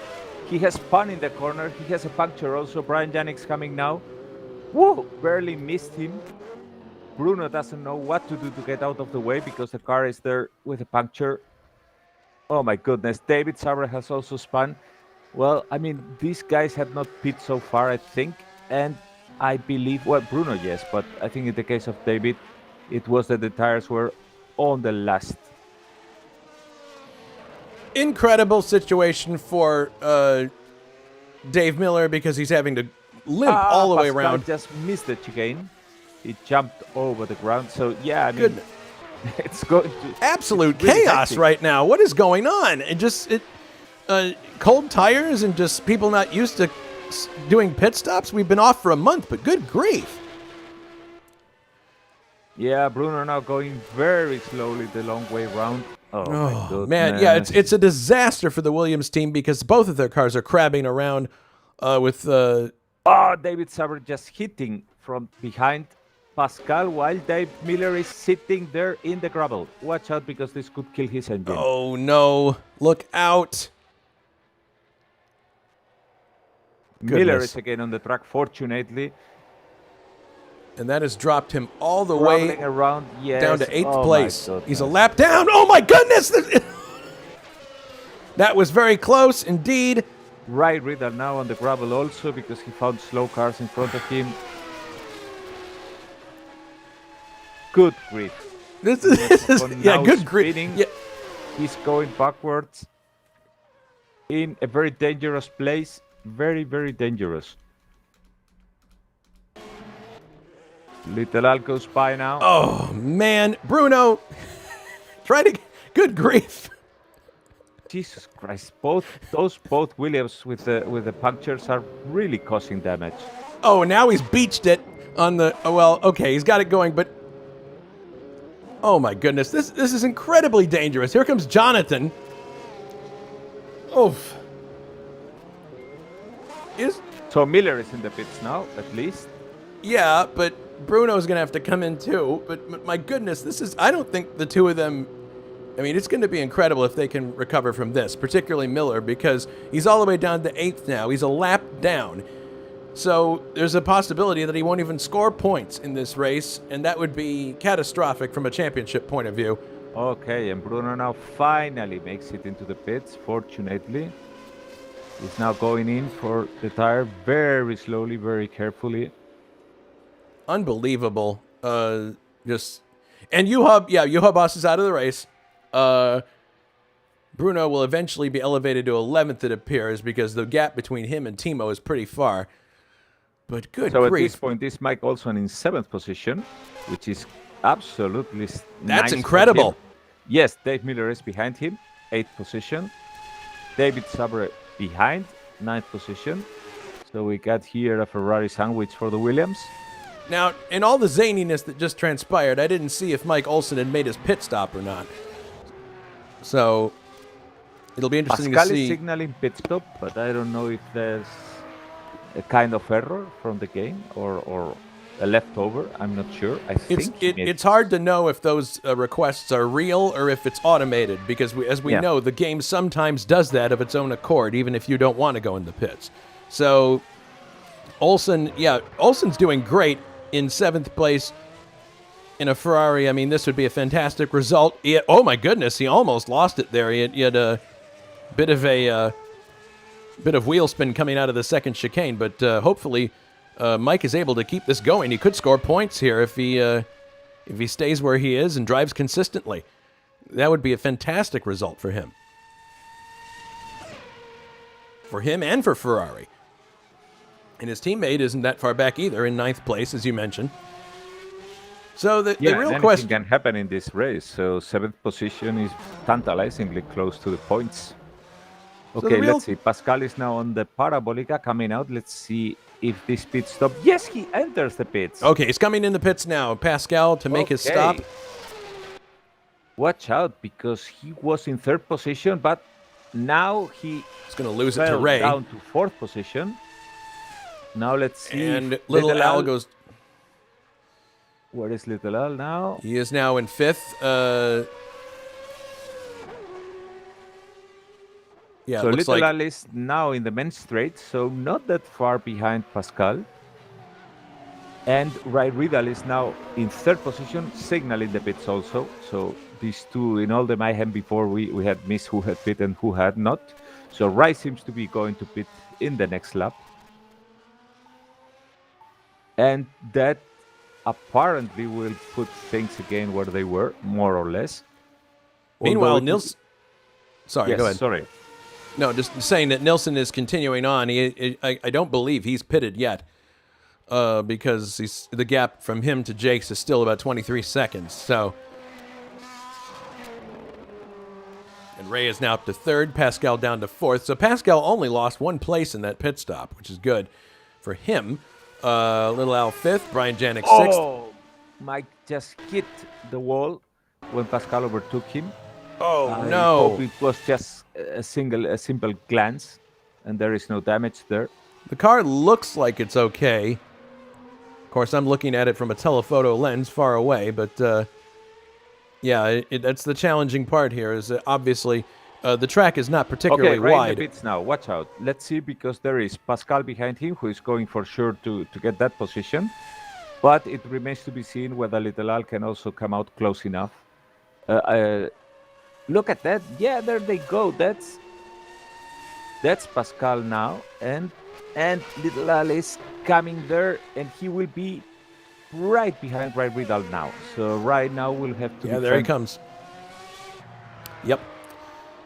All right, so that'll be the battle coming up once the tires are all heated up. Yeah, this is how they are all going to finish the race. So the tire variable is no longer there. Jake's now continuing in second place. Seeing what happens. Yeah, it's a matter of seeing what happens to our leaders, the people in front. Jake's coming through the Parabolica. We'll see if he dives to the pits potentially. No, he's continuing on. So I really wonder what choice Nilsson and Jake's made in terms of tires. Little Al is catching up with Ray Riddle. At this point, the Honda engine, because it's so thirsty, Ray misses the... Oh no, Ray! Ray runs clear and... Oh my goodness! Oh, that's too bad. Let's take a look at a replay. I mean, this is cold tires, I'm sure. Yeah, he was probably under pressure now when the Little Al was coming hot. Oh, man, that's rough. That's going to be a tough one to swallow, because he was doing so well, and he had just exited the pits. Oh, that's too bad. Sorry to see that. Janik is now elevated to 5th place with that. Little Al's 4th. Mike Olson will be elevated to 6th place by this. Although there he is with the car sideways, but that's coming out of the chicanes. It's obvious that he has to be very sensitive, because, as you guys know, we have been telling you before, he's driving with a mouse. Yes, Mike drives with a mouse. So, I mean, obviously on a track that has this many straightaways, it's a little bit more plausible. I have no clue how he's able to drive a track like Monza, like Monaco. But I think it would be a very popular event if Mike were able to score points in this race, because he's well liked, and he's a guy who's definitely passionate about driving, and hasn't scored any points yet this year. Oh no! Oh goodness, no! Oh. We should really stop this, because the commentator course is like... No, but that doesn't exist. The commentator curse doesn't exist. I'm tired of hearing about that. I'm so sorry, Mike. That's terrible. Yeah. So out of the race goes Mike Olson. And that means, actually, that's an important development in the race for this man, Dave Miller, because eventually here he's going to ascend into 6th place when he overtakes the stationary Olsen and Radal. So that puts him back in the points, but it's that's a pretty cold comfort, because I can see him in the cockpit doing the little, like with one finger in a circle going whoop-de-doo, because it's 1 point. It's not going to gain him very much in the championship. Another opportunity gone to try to close on Pascal, but kudos to Dave for still, staying in there and keeping going. He's had a few races this year where he's had a lack of, luck in certain instances, or something happens, some kind of error, and he manages to come back and score points. So this is another one of those situations. Yes, he has now ascended to 6th place. Janik is 5th. Want to know something interesting? What? The distance between Little Al and Pascal is decreasing quickly. That is very interesting. It depends on the part of the track, but given what I'm seeing here, I would say that Pascal is either taking a lot of care with the brakes, not confident with them, or I don't think he has problems, but whatever the case, he's 10 seconds ahead, about 10, 12 seconds ahead. The gap varies, but, well, we'll see. He also had a lap car in front, so that could play a role.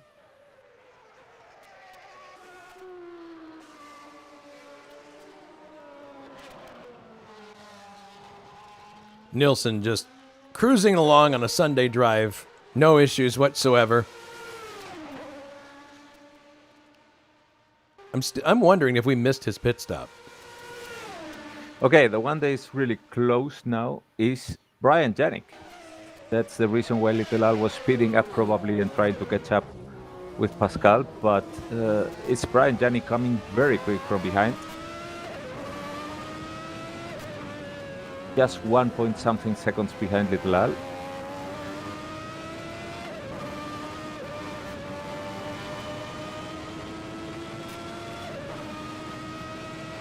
Riding on board with Brian Janik. 1.30 last 3 laps for Brian Janik. In the case of Little Al, it was 31, 32, 32. So probably starting to feel the pressure now. Oh, goodness. Missed shift there for Brian. He doesn't want to do that too often with that power plant.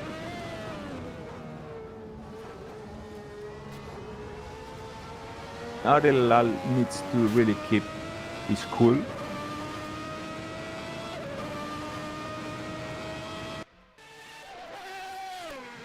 Okay, he did 1.30 this time.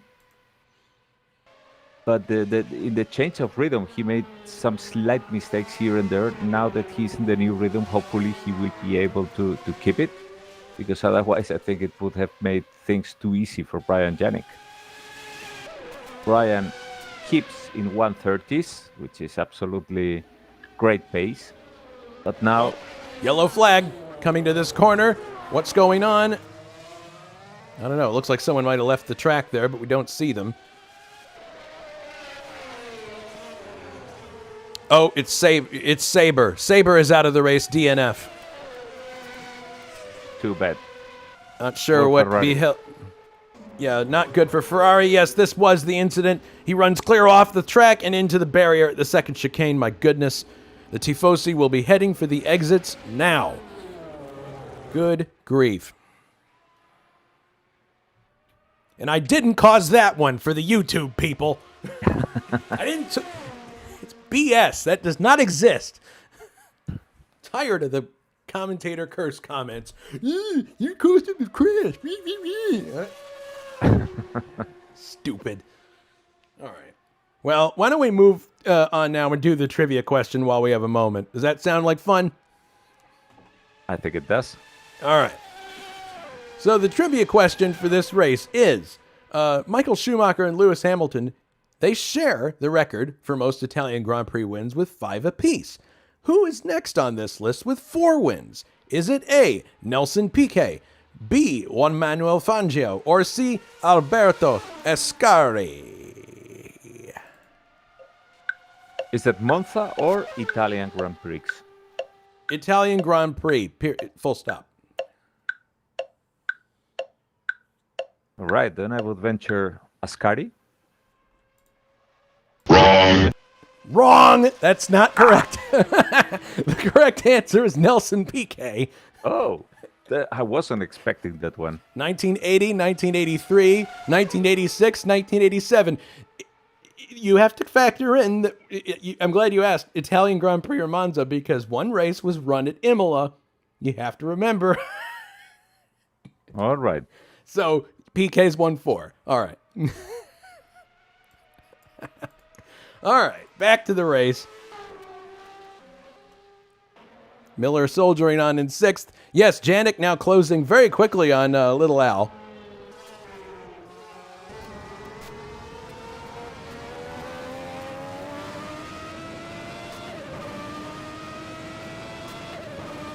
And Pascal now seems to have increased the gap. So he was clearly basically just cooling off brakes from a previous situation of having built up the rhythm. So he's now safely 14 seconds in front.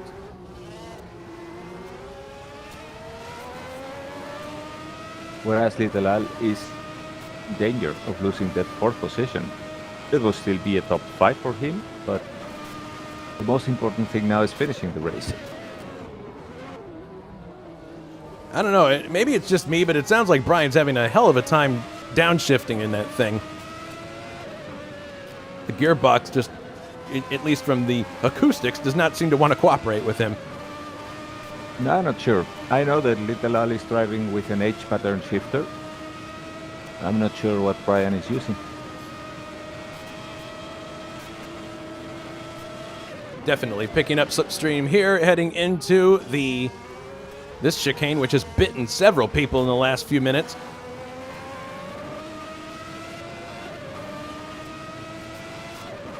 Another great job by Janik to recover from an incident early on. Yep. It'll be interesting. Oh my goodness, lock up there from Little Al going into the Parabolica. Exiting the corner, but it looks like he's got excellent purchase in that McLaren. He was very happy with the setup, I can tell you. He was confident. Look at this. Look at him reeling him in like a fish on a hook. Yeah, it's a slipstream here. Yep.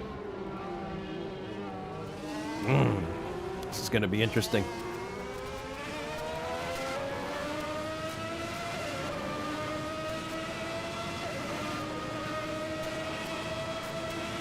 Oh, look at this. Getting really close now. And there's lap traffic. Oh, he's taking the unconventional line around the outside, and he gets through. Janik up to 4th place. Wow. Yeah, Little Al didn't want to pose much of a fight there. He knows Janik is quicker, and I think he's so happy now to be on the top 5. He wants just to finish the race and get the points. That's probably true. So Nilsson continues to lead. I'm pretty convinced by now that we missed his pit stop. And Jake's probably... Yes, we did, because the difference was at first 40 seconds and then it went to 20, so... So the question is, what's Jake's strategy right now? He appears to be in pretty good shape. I don't see his car doing anything untoward.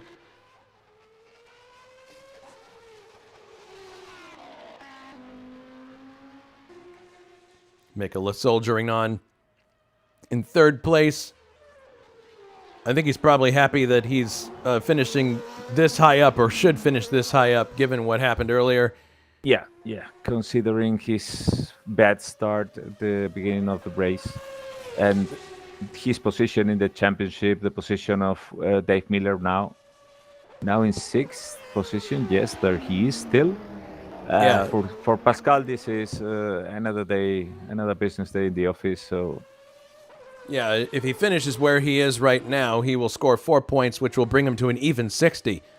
Looking at the chart, and Miller with 1, that will bring him to 38. So that further lengthens Pascal's lead, not by a lot, but definitely we start to get out the abacus in the coming races and go, okay, is there even a shot at this point for Dave?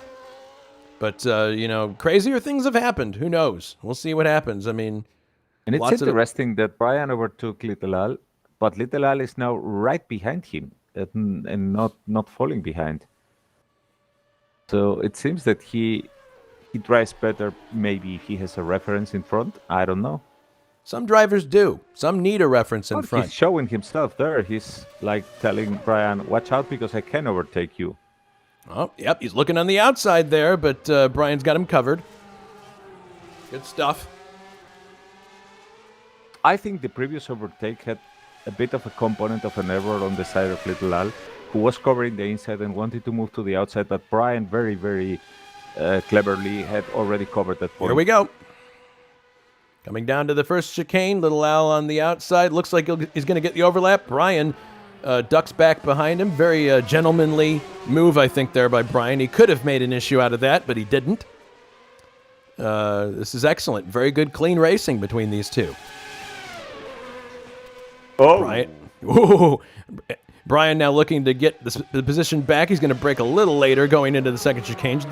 Yeah, you should get it there. Yeah, very respectful driving from these two.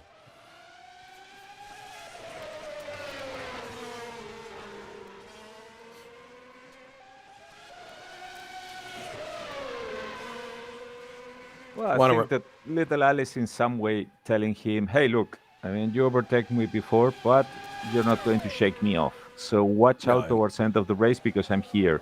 And Brian basically replied to that like, yeah, I know, and I can overtake you again if I want. So, yeah, we'll have to keep a close eye on these guys as the laps wind down. Coming by this time, there will be 11 laps to go, I believe, in the Italian Grand Prix. Yes, you see it. It's a quite quick race. We're only 1 hour and 13 minutes on. We've only been on the air 1 hour and 42 minutes. We may actually get this broadcast in under the 2 hour mark, believe it or not. It could be. Could be. Depends on who wants to chat at the end. But want to remind everybody, too, about what's coming up next week. The Shaffer 500. The last 500-mile race we're running this year. The server will be back up and running at the conclusion of this race. Not many people have posted times so far, but it's definitely advisable that you get in your practice at this track because it is not easy. Different radius corners and different banking in each corner mean that you have to make a compromised setup. And definitely going to be a very tricky 500 miles.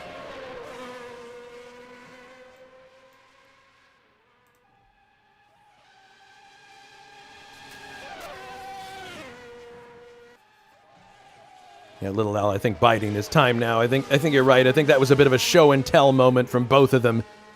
Looky what I can do, and we'll have to see what happens as we get down towards the end here. Yeah, I mean, at this point, Brian will probably try to do his best to increase the gap, but because from what he has seen, he knows that Little Al is capable of passing him, even if he can repass, obviously. But that means that if they come to the end of the race like this, it's going to be a dice for the position, and that's absolutely not what Brian wants. He wants the points, and no nonsense here.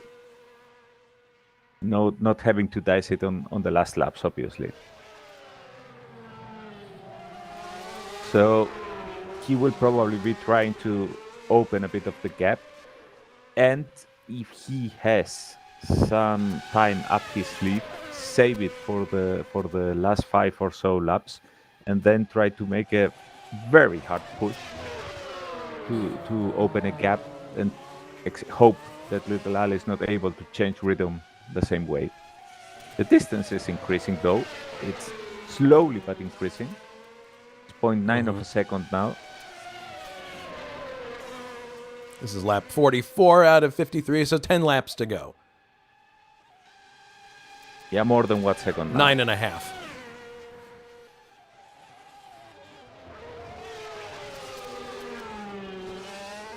Yeah, Little Al's done a great job in this race. He's looking really smooth. Definitely has learned a lot driving this car, which, you know, having talked to Juha in the past, this is certainly not an easy car to drive on the limit. It demands a lot from the driver. Just because it's a fast car doesn't mean it's an easy car to drive.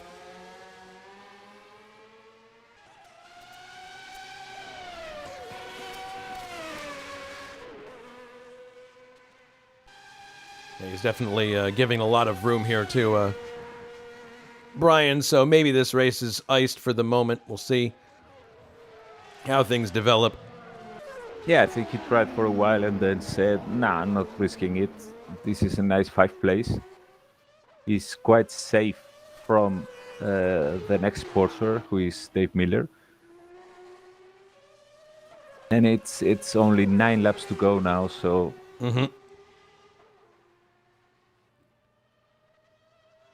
I don't think that things are at risk for Brian either, because the distance to Pascal is so big that he probably won't have the temptation to push the car hard and try to get, because what's the point? I mean, yeah, and watching Pascal right now, he's clearly in the same mindset. He's just looking to pad his point lead at this point.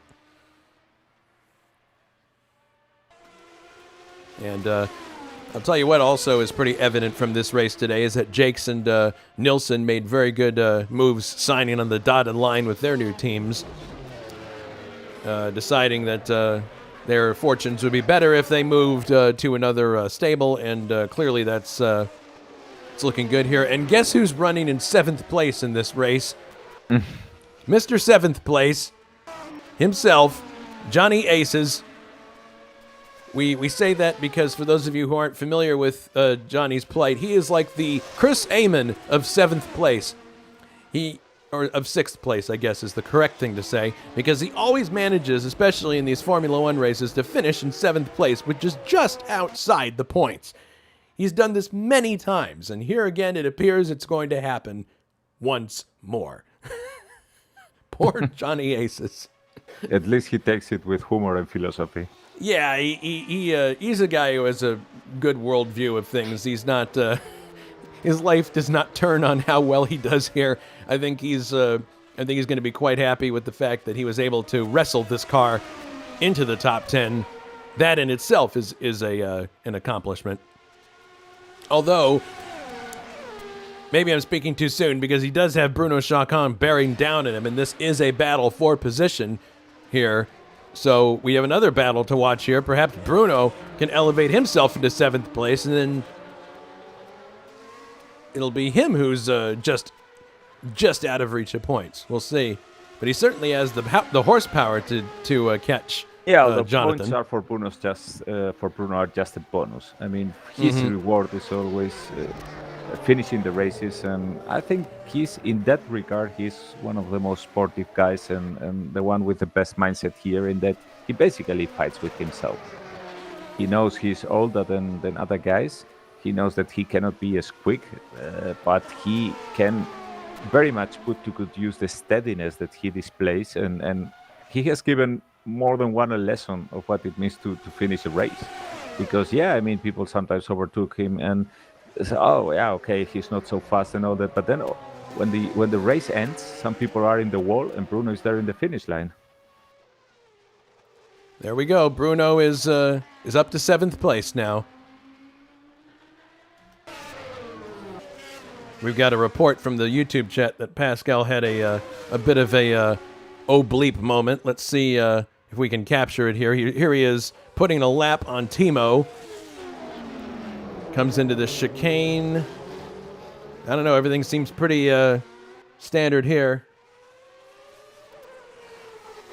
Oh, I see what happens. Timo overshot the chicane and nearly collected Pascal.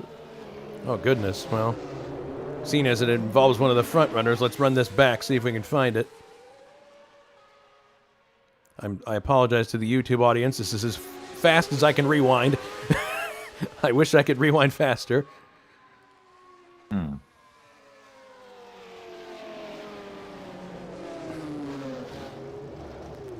Oh, goodness. Yeah, this does look like a pretty serious situation here.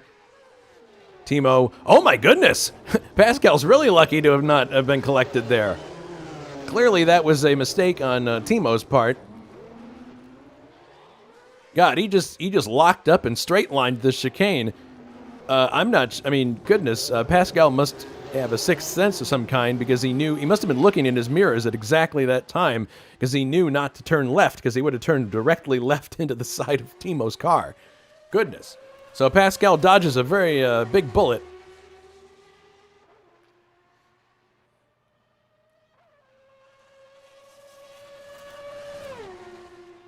I believe David Yunt is in contact with Pascal on the radio, because we have several drivers who like to sit in one room and chat while they're driving, which to me just seems like an invitation to crash. I don't understand that. But the obvious reason they do it is because they think they can benefit from the information that they share. And Pascal apparently reacting on the radio. I mean, I'm not really against that if you're racing, like, for example, sports car or that, but same as you, I think that these cars are maybe too quick to be chatting on the radio. But then again, I mean, you're talking about people that are quicker than you and me, Jason, so they maybe have the ability to do that. Yeah. Our abilities are in other things like math modeling, Photoshop, and making physics. Okay, fine. Speaking of broadcasting, oh goodness, I'm hearing a lot of engine revving down here. I think there's an incident in the Parabolica somewhere here. I can't see it, but I definitely hear, yes, it's Timo. Timo is in the Parabolica and has just blown his engine, new Pope. So he is out of the race, clearly. But you could hear him revving his engine, trying to back up as Nilsson was approaching the Parabolica. I was wondering what that was. Speaking of broadcasters, we posted on our forum something that was recently posted by, I believe, if it wasn't the IndyCar series, it was Robin Miller who posted it. The Roast of Bobby Unser, which if you haven't had a chance to watch it, if you're an IndyCar fan, it's a real knee slapper. Quite amazing stories being told by Parnelli Jones, Rick Mears, Roger Penske, who typically is very good at saying a lot without saying very much. He's very diplomatic in his speech most of the time, but here he let it fly. He did not pull any punches. And also Johnny Rutherford was there. Paul Page came up and made a few observations. Clearly, you would want to talk about Sam Posey and Bobby Unser in that instance. And also there was mention, obviously, made of the 1981 Indy 500. Mario was not present. The only one I missed in the roast roster was Mario Andretti. Mario, I really wish Mario had been there, because that would have been excellent. And knowing how sharp he is, I'll bet he would have had some really fun things to say. In any case, definitely if you would find that amusing, we encourage you to go look at that. It's pretty hilarious. And it seems that Little Al at this point has decided that he wants to make Brian's life a bit more miserable towards the end of the race, because he's sped up and he's putting some pressure on Brian, not in striking distance, obviously, but it's keeping Brian on his toes. Yeah, Brian is definitely not off the hook yet with regard to securing that fourth place, but regardless of what happens, it's been a great race for Little Al, no question about it. So 4 laps to go now, or 3 and change, I believe. And it's a really interesting situation here. I mean, this has clearly been an exciting race. Nilsson has basically led the thing from start to finish, but there's been a lot of interesting battles further back in the field, and then we had that incredible Monty Python's Flying Circus routine in the pits. So it's certainly not been a boring race, but I think it will always be a what-if situation, because if Pascal had not missed his start in the way he did, even if he did not have the same pace as, apparently did not have the same pace as Anders had, but it would have been really interesting to see what would have happened if he had been there at the top all the time also. Yeah. Well, we still got more races to go, and I think we will find the answer to that quite quickly. I doubt Pascal's going to let that happen again in the ensuing races. So we're getting down towards the end here. Obviously, Pascal continues on. David Jakes in second place. Brian is playing the Fast and Furious role. He has absolutely taken out everything that he has, opened the gap to 2 seconds between Little Al and him, but, well, he's obviously overdriving the car now. So it seems that Little Al's challenge has had some effect. Now Brian is stuck behind Jonathan Athercliffe. There. Oh, Jonathan Jonathan being a bit too generous there, trying to make room for Brian. Look at Little Al, even wanting to catch a bit of the slipstream from Just Jonathan. a tiny bit. Going so for as every to push little bit he himself can. Forward.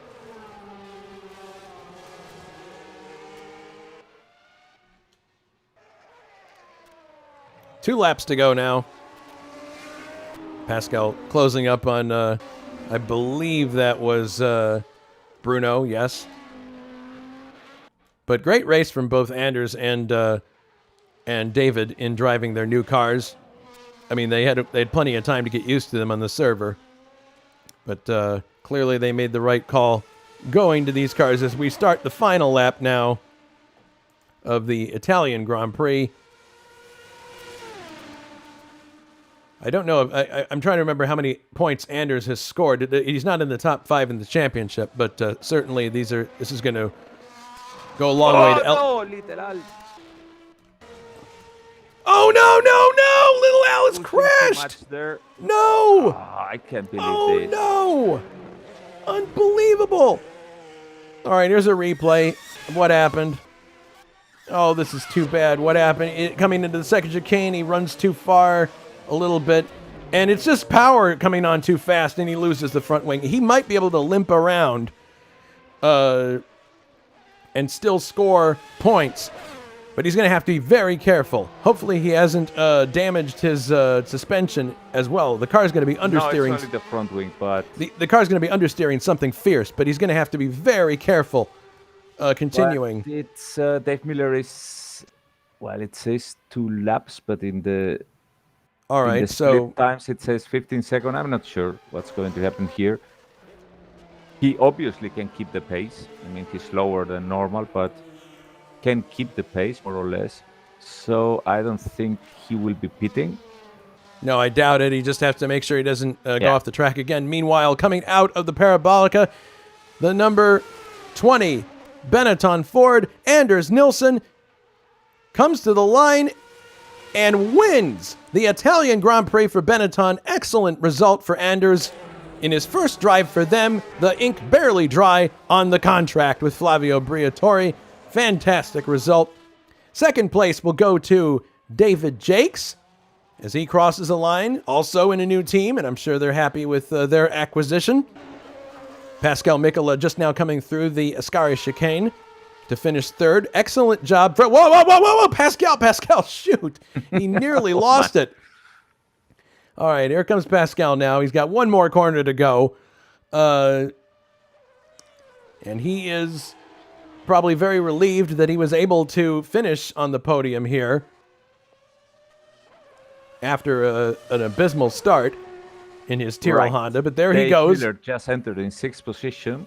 Little Al is not yet in the finish line, but that means he will keep his 5th position. Here comes Brian. Oh. Unless he watches it, he just missed the Lesmo. Oh my goodness. Slow, no hurry. All right, so here's little Al driving very slowly. I mean, he's driven a fantastic race. One more corner to go. There's no reason for him to overgo. Oh, little Al, be careful, because he's got that time between where he is and where Miller is. Obviously, this would be a different situation if he was without a rear wing. But here he comes down the straightaway. Little Al will finish 5th in the Italian Grand Prix, picks up 2 points for McLaren Honda and himself. Excellent drive, and he pulls off immediately. 6th will go to Dave Miller, who I believe is already on his cool-down lap. 7th goes to Bruno Chacon. So 6th and 7th for Williams. Cold comfort given the potential that was in this race, but kudos to them for continuing on and not giving up. 8th place for Jonathan Asserklinth. 9th, Timo Vermeersch, but he was out of the race, and so were David Saber, Ray Radal, Mike Olson, Juha Boss, Vadim Tysiak, Cale McKeels, Grant Radal, Bruno Paggiola, 17th, 18th, Jules Bouchard, 19th was Santos, 20th, Valdinger, 21st, David Yunt, 22nd, John Team, 23rd, Cesarius Lipinski, 24th, Tim Hilla, and last, 25th, was Adam Hackman in the other Benetton.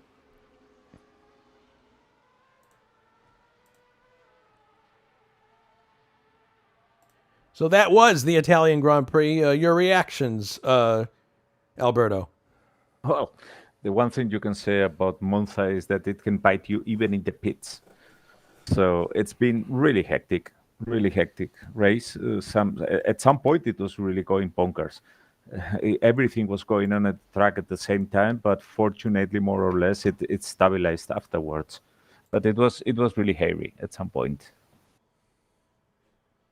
Yeah, I think it was. I was actually surprised at the quality of the racing overall because I was thinking, you know, we've had a month layoff, so I'm thinking, you know, people might have been a bit rusty, but overall, I think the driving was quite good. People were very respectful. And I believe we have a driver in the green room wanting to talk to us. It's Johnny Aces, who finishes in 7th today, I believe. Or was it 8th? 8th in the end. Okay. Well, good job getting the LaRousse into the top 10. Clearly benefiting from a lot of the attrition. But how was your race, Jonathan? That was entirely down to attrition and a lot of good fortune. I had, I think, about 10 near misses. I had two runs through gravel traps. I think I had 3 scrapes or near scrapes with barriers and three half spins during the race. Simply realized today that I had a bit of a racing itch and had to still it. Problem was that this track and me doesn't work, and I couldn't get the setup to work either. So, just happy to be able to finish, really. All right. Well, we're glad to see you finish as well. We're also joined now by Pascal Mikola. Pascal, good job to recover from what was quite a unexpected start for you. Can you take us through what happened as the lights went to green? Well, I kind of want to keep it family-friendly, so I'll just tell you it stalled. I had backed the pack up through the formation lab already so that we don't have to wait that long. And then I heard I don't know who exactly, but someone ran into someone else and lost their front wing, yada, yada, yada. So we waited again, and I was a little bit more on the edge as far as cooling the car was concerned because, you know, less cooling means less drag, means a little bit more speed. And going as soon as the lights went on, starters orders and stuff, the thing just overheated, and when it went, it died. It almost died. Oh my goodness! So I did floor it basically, but the revs were so low I couldn't go. And in order to prevent the car from blowing up, I short shifted, and I think and that was quite a mistake because it created a complete mess in the midfield, and I feel responsible for that. But I went from 1st to 4th and from 4th to 6th gear, and I was in 6th gear by like 150k, so that it doesn't. So at that my engine cools down a bit. But we figured that was what you were doing, and that also led to me punting Tim Hill off at Ascari, which is horrible mistake that I made. So I gotta go ahead and apologize to him for that because that really wasn't exactly as planned, but I guess a recovery drive to 3rd is still about as good as I could have done even with a proper start because as you can see, Jakes and Nielsen they just ran away, but I guess they're getting along well with their new cars. Yeah, certainly would appear so looking at the final standings. The next race that we have, gentlemen, is the Portuguese Grand Prix, which is going to be, I have the title card here. Let's have a look. It is on September 27th, so at the end of this month. Any thoughts on racing around Estoril in these cars? Well, I think one thing that we missed, Pascal, in this race was you being able to stay in the front and fight it out with Anders. Anders had a great pace, but you got the pole. So I know you had your own race. You could not watch very much what Anders did, but do you think you had the pace to be there and do a real face-to-face with Anders? No. Interesting. And it's not really interesting. I called it like a week before the race that he was going to run away with it because having had a look at the lap charts, he did mid 129s by the time we get to lap 20, and That is something that L129. I wonder. I think I was in lap 35 or 40 when I did my first 129. Just to give you some context, some comparison. Okay. But that's why I also have my own opinion about the whole driver swapping cars stuff that happened during the summer break. Yeah, But- that's I mean- something else. But in the question, Yes, because but the what I next meant- what I question meant was, and do is- you think that at Estoril this is going to continue? That's the trend, or do you think that it was because of the nature of this track? I certainly hope it doesn't happen again. Okay. The goal of the stuff that happened in the summer break was to bring the top of the field closer together, and which I completely agree with. I mean, but I hope to be able to be at the front again in Estoril. I certainly hope to get pole position there, because in order to continue and try and get that record that I don't know if it exists yet, but Okay. Okay. Though I'd like But to I clarify hope something. I hope I'll be able to finish. Okay. I hope I'll be able to win, and if not, I hope I'll be able to fight for the win.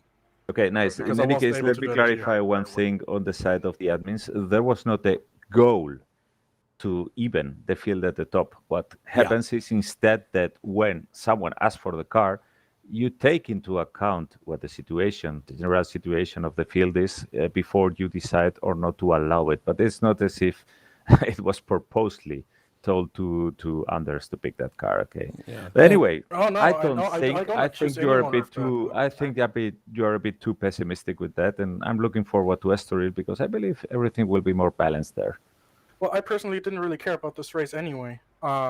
That sounds very pessimistic. I know I didn't. I tried to say I'm not that pessimistic, but my goal for this race was to stay close to Dave Miller, because he's my title rival at this stage of the season. Exactly, that's the He point. didn't- It's he not a did- matter he of only the individual scored- races. He only scored 1 point, which is okay. I mean, that's because he made a mistake, and that almost ended up in a big accident at Ascari. But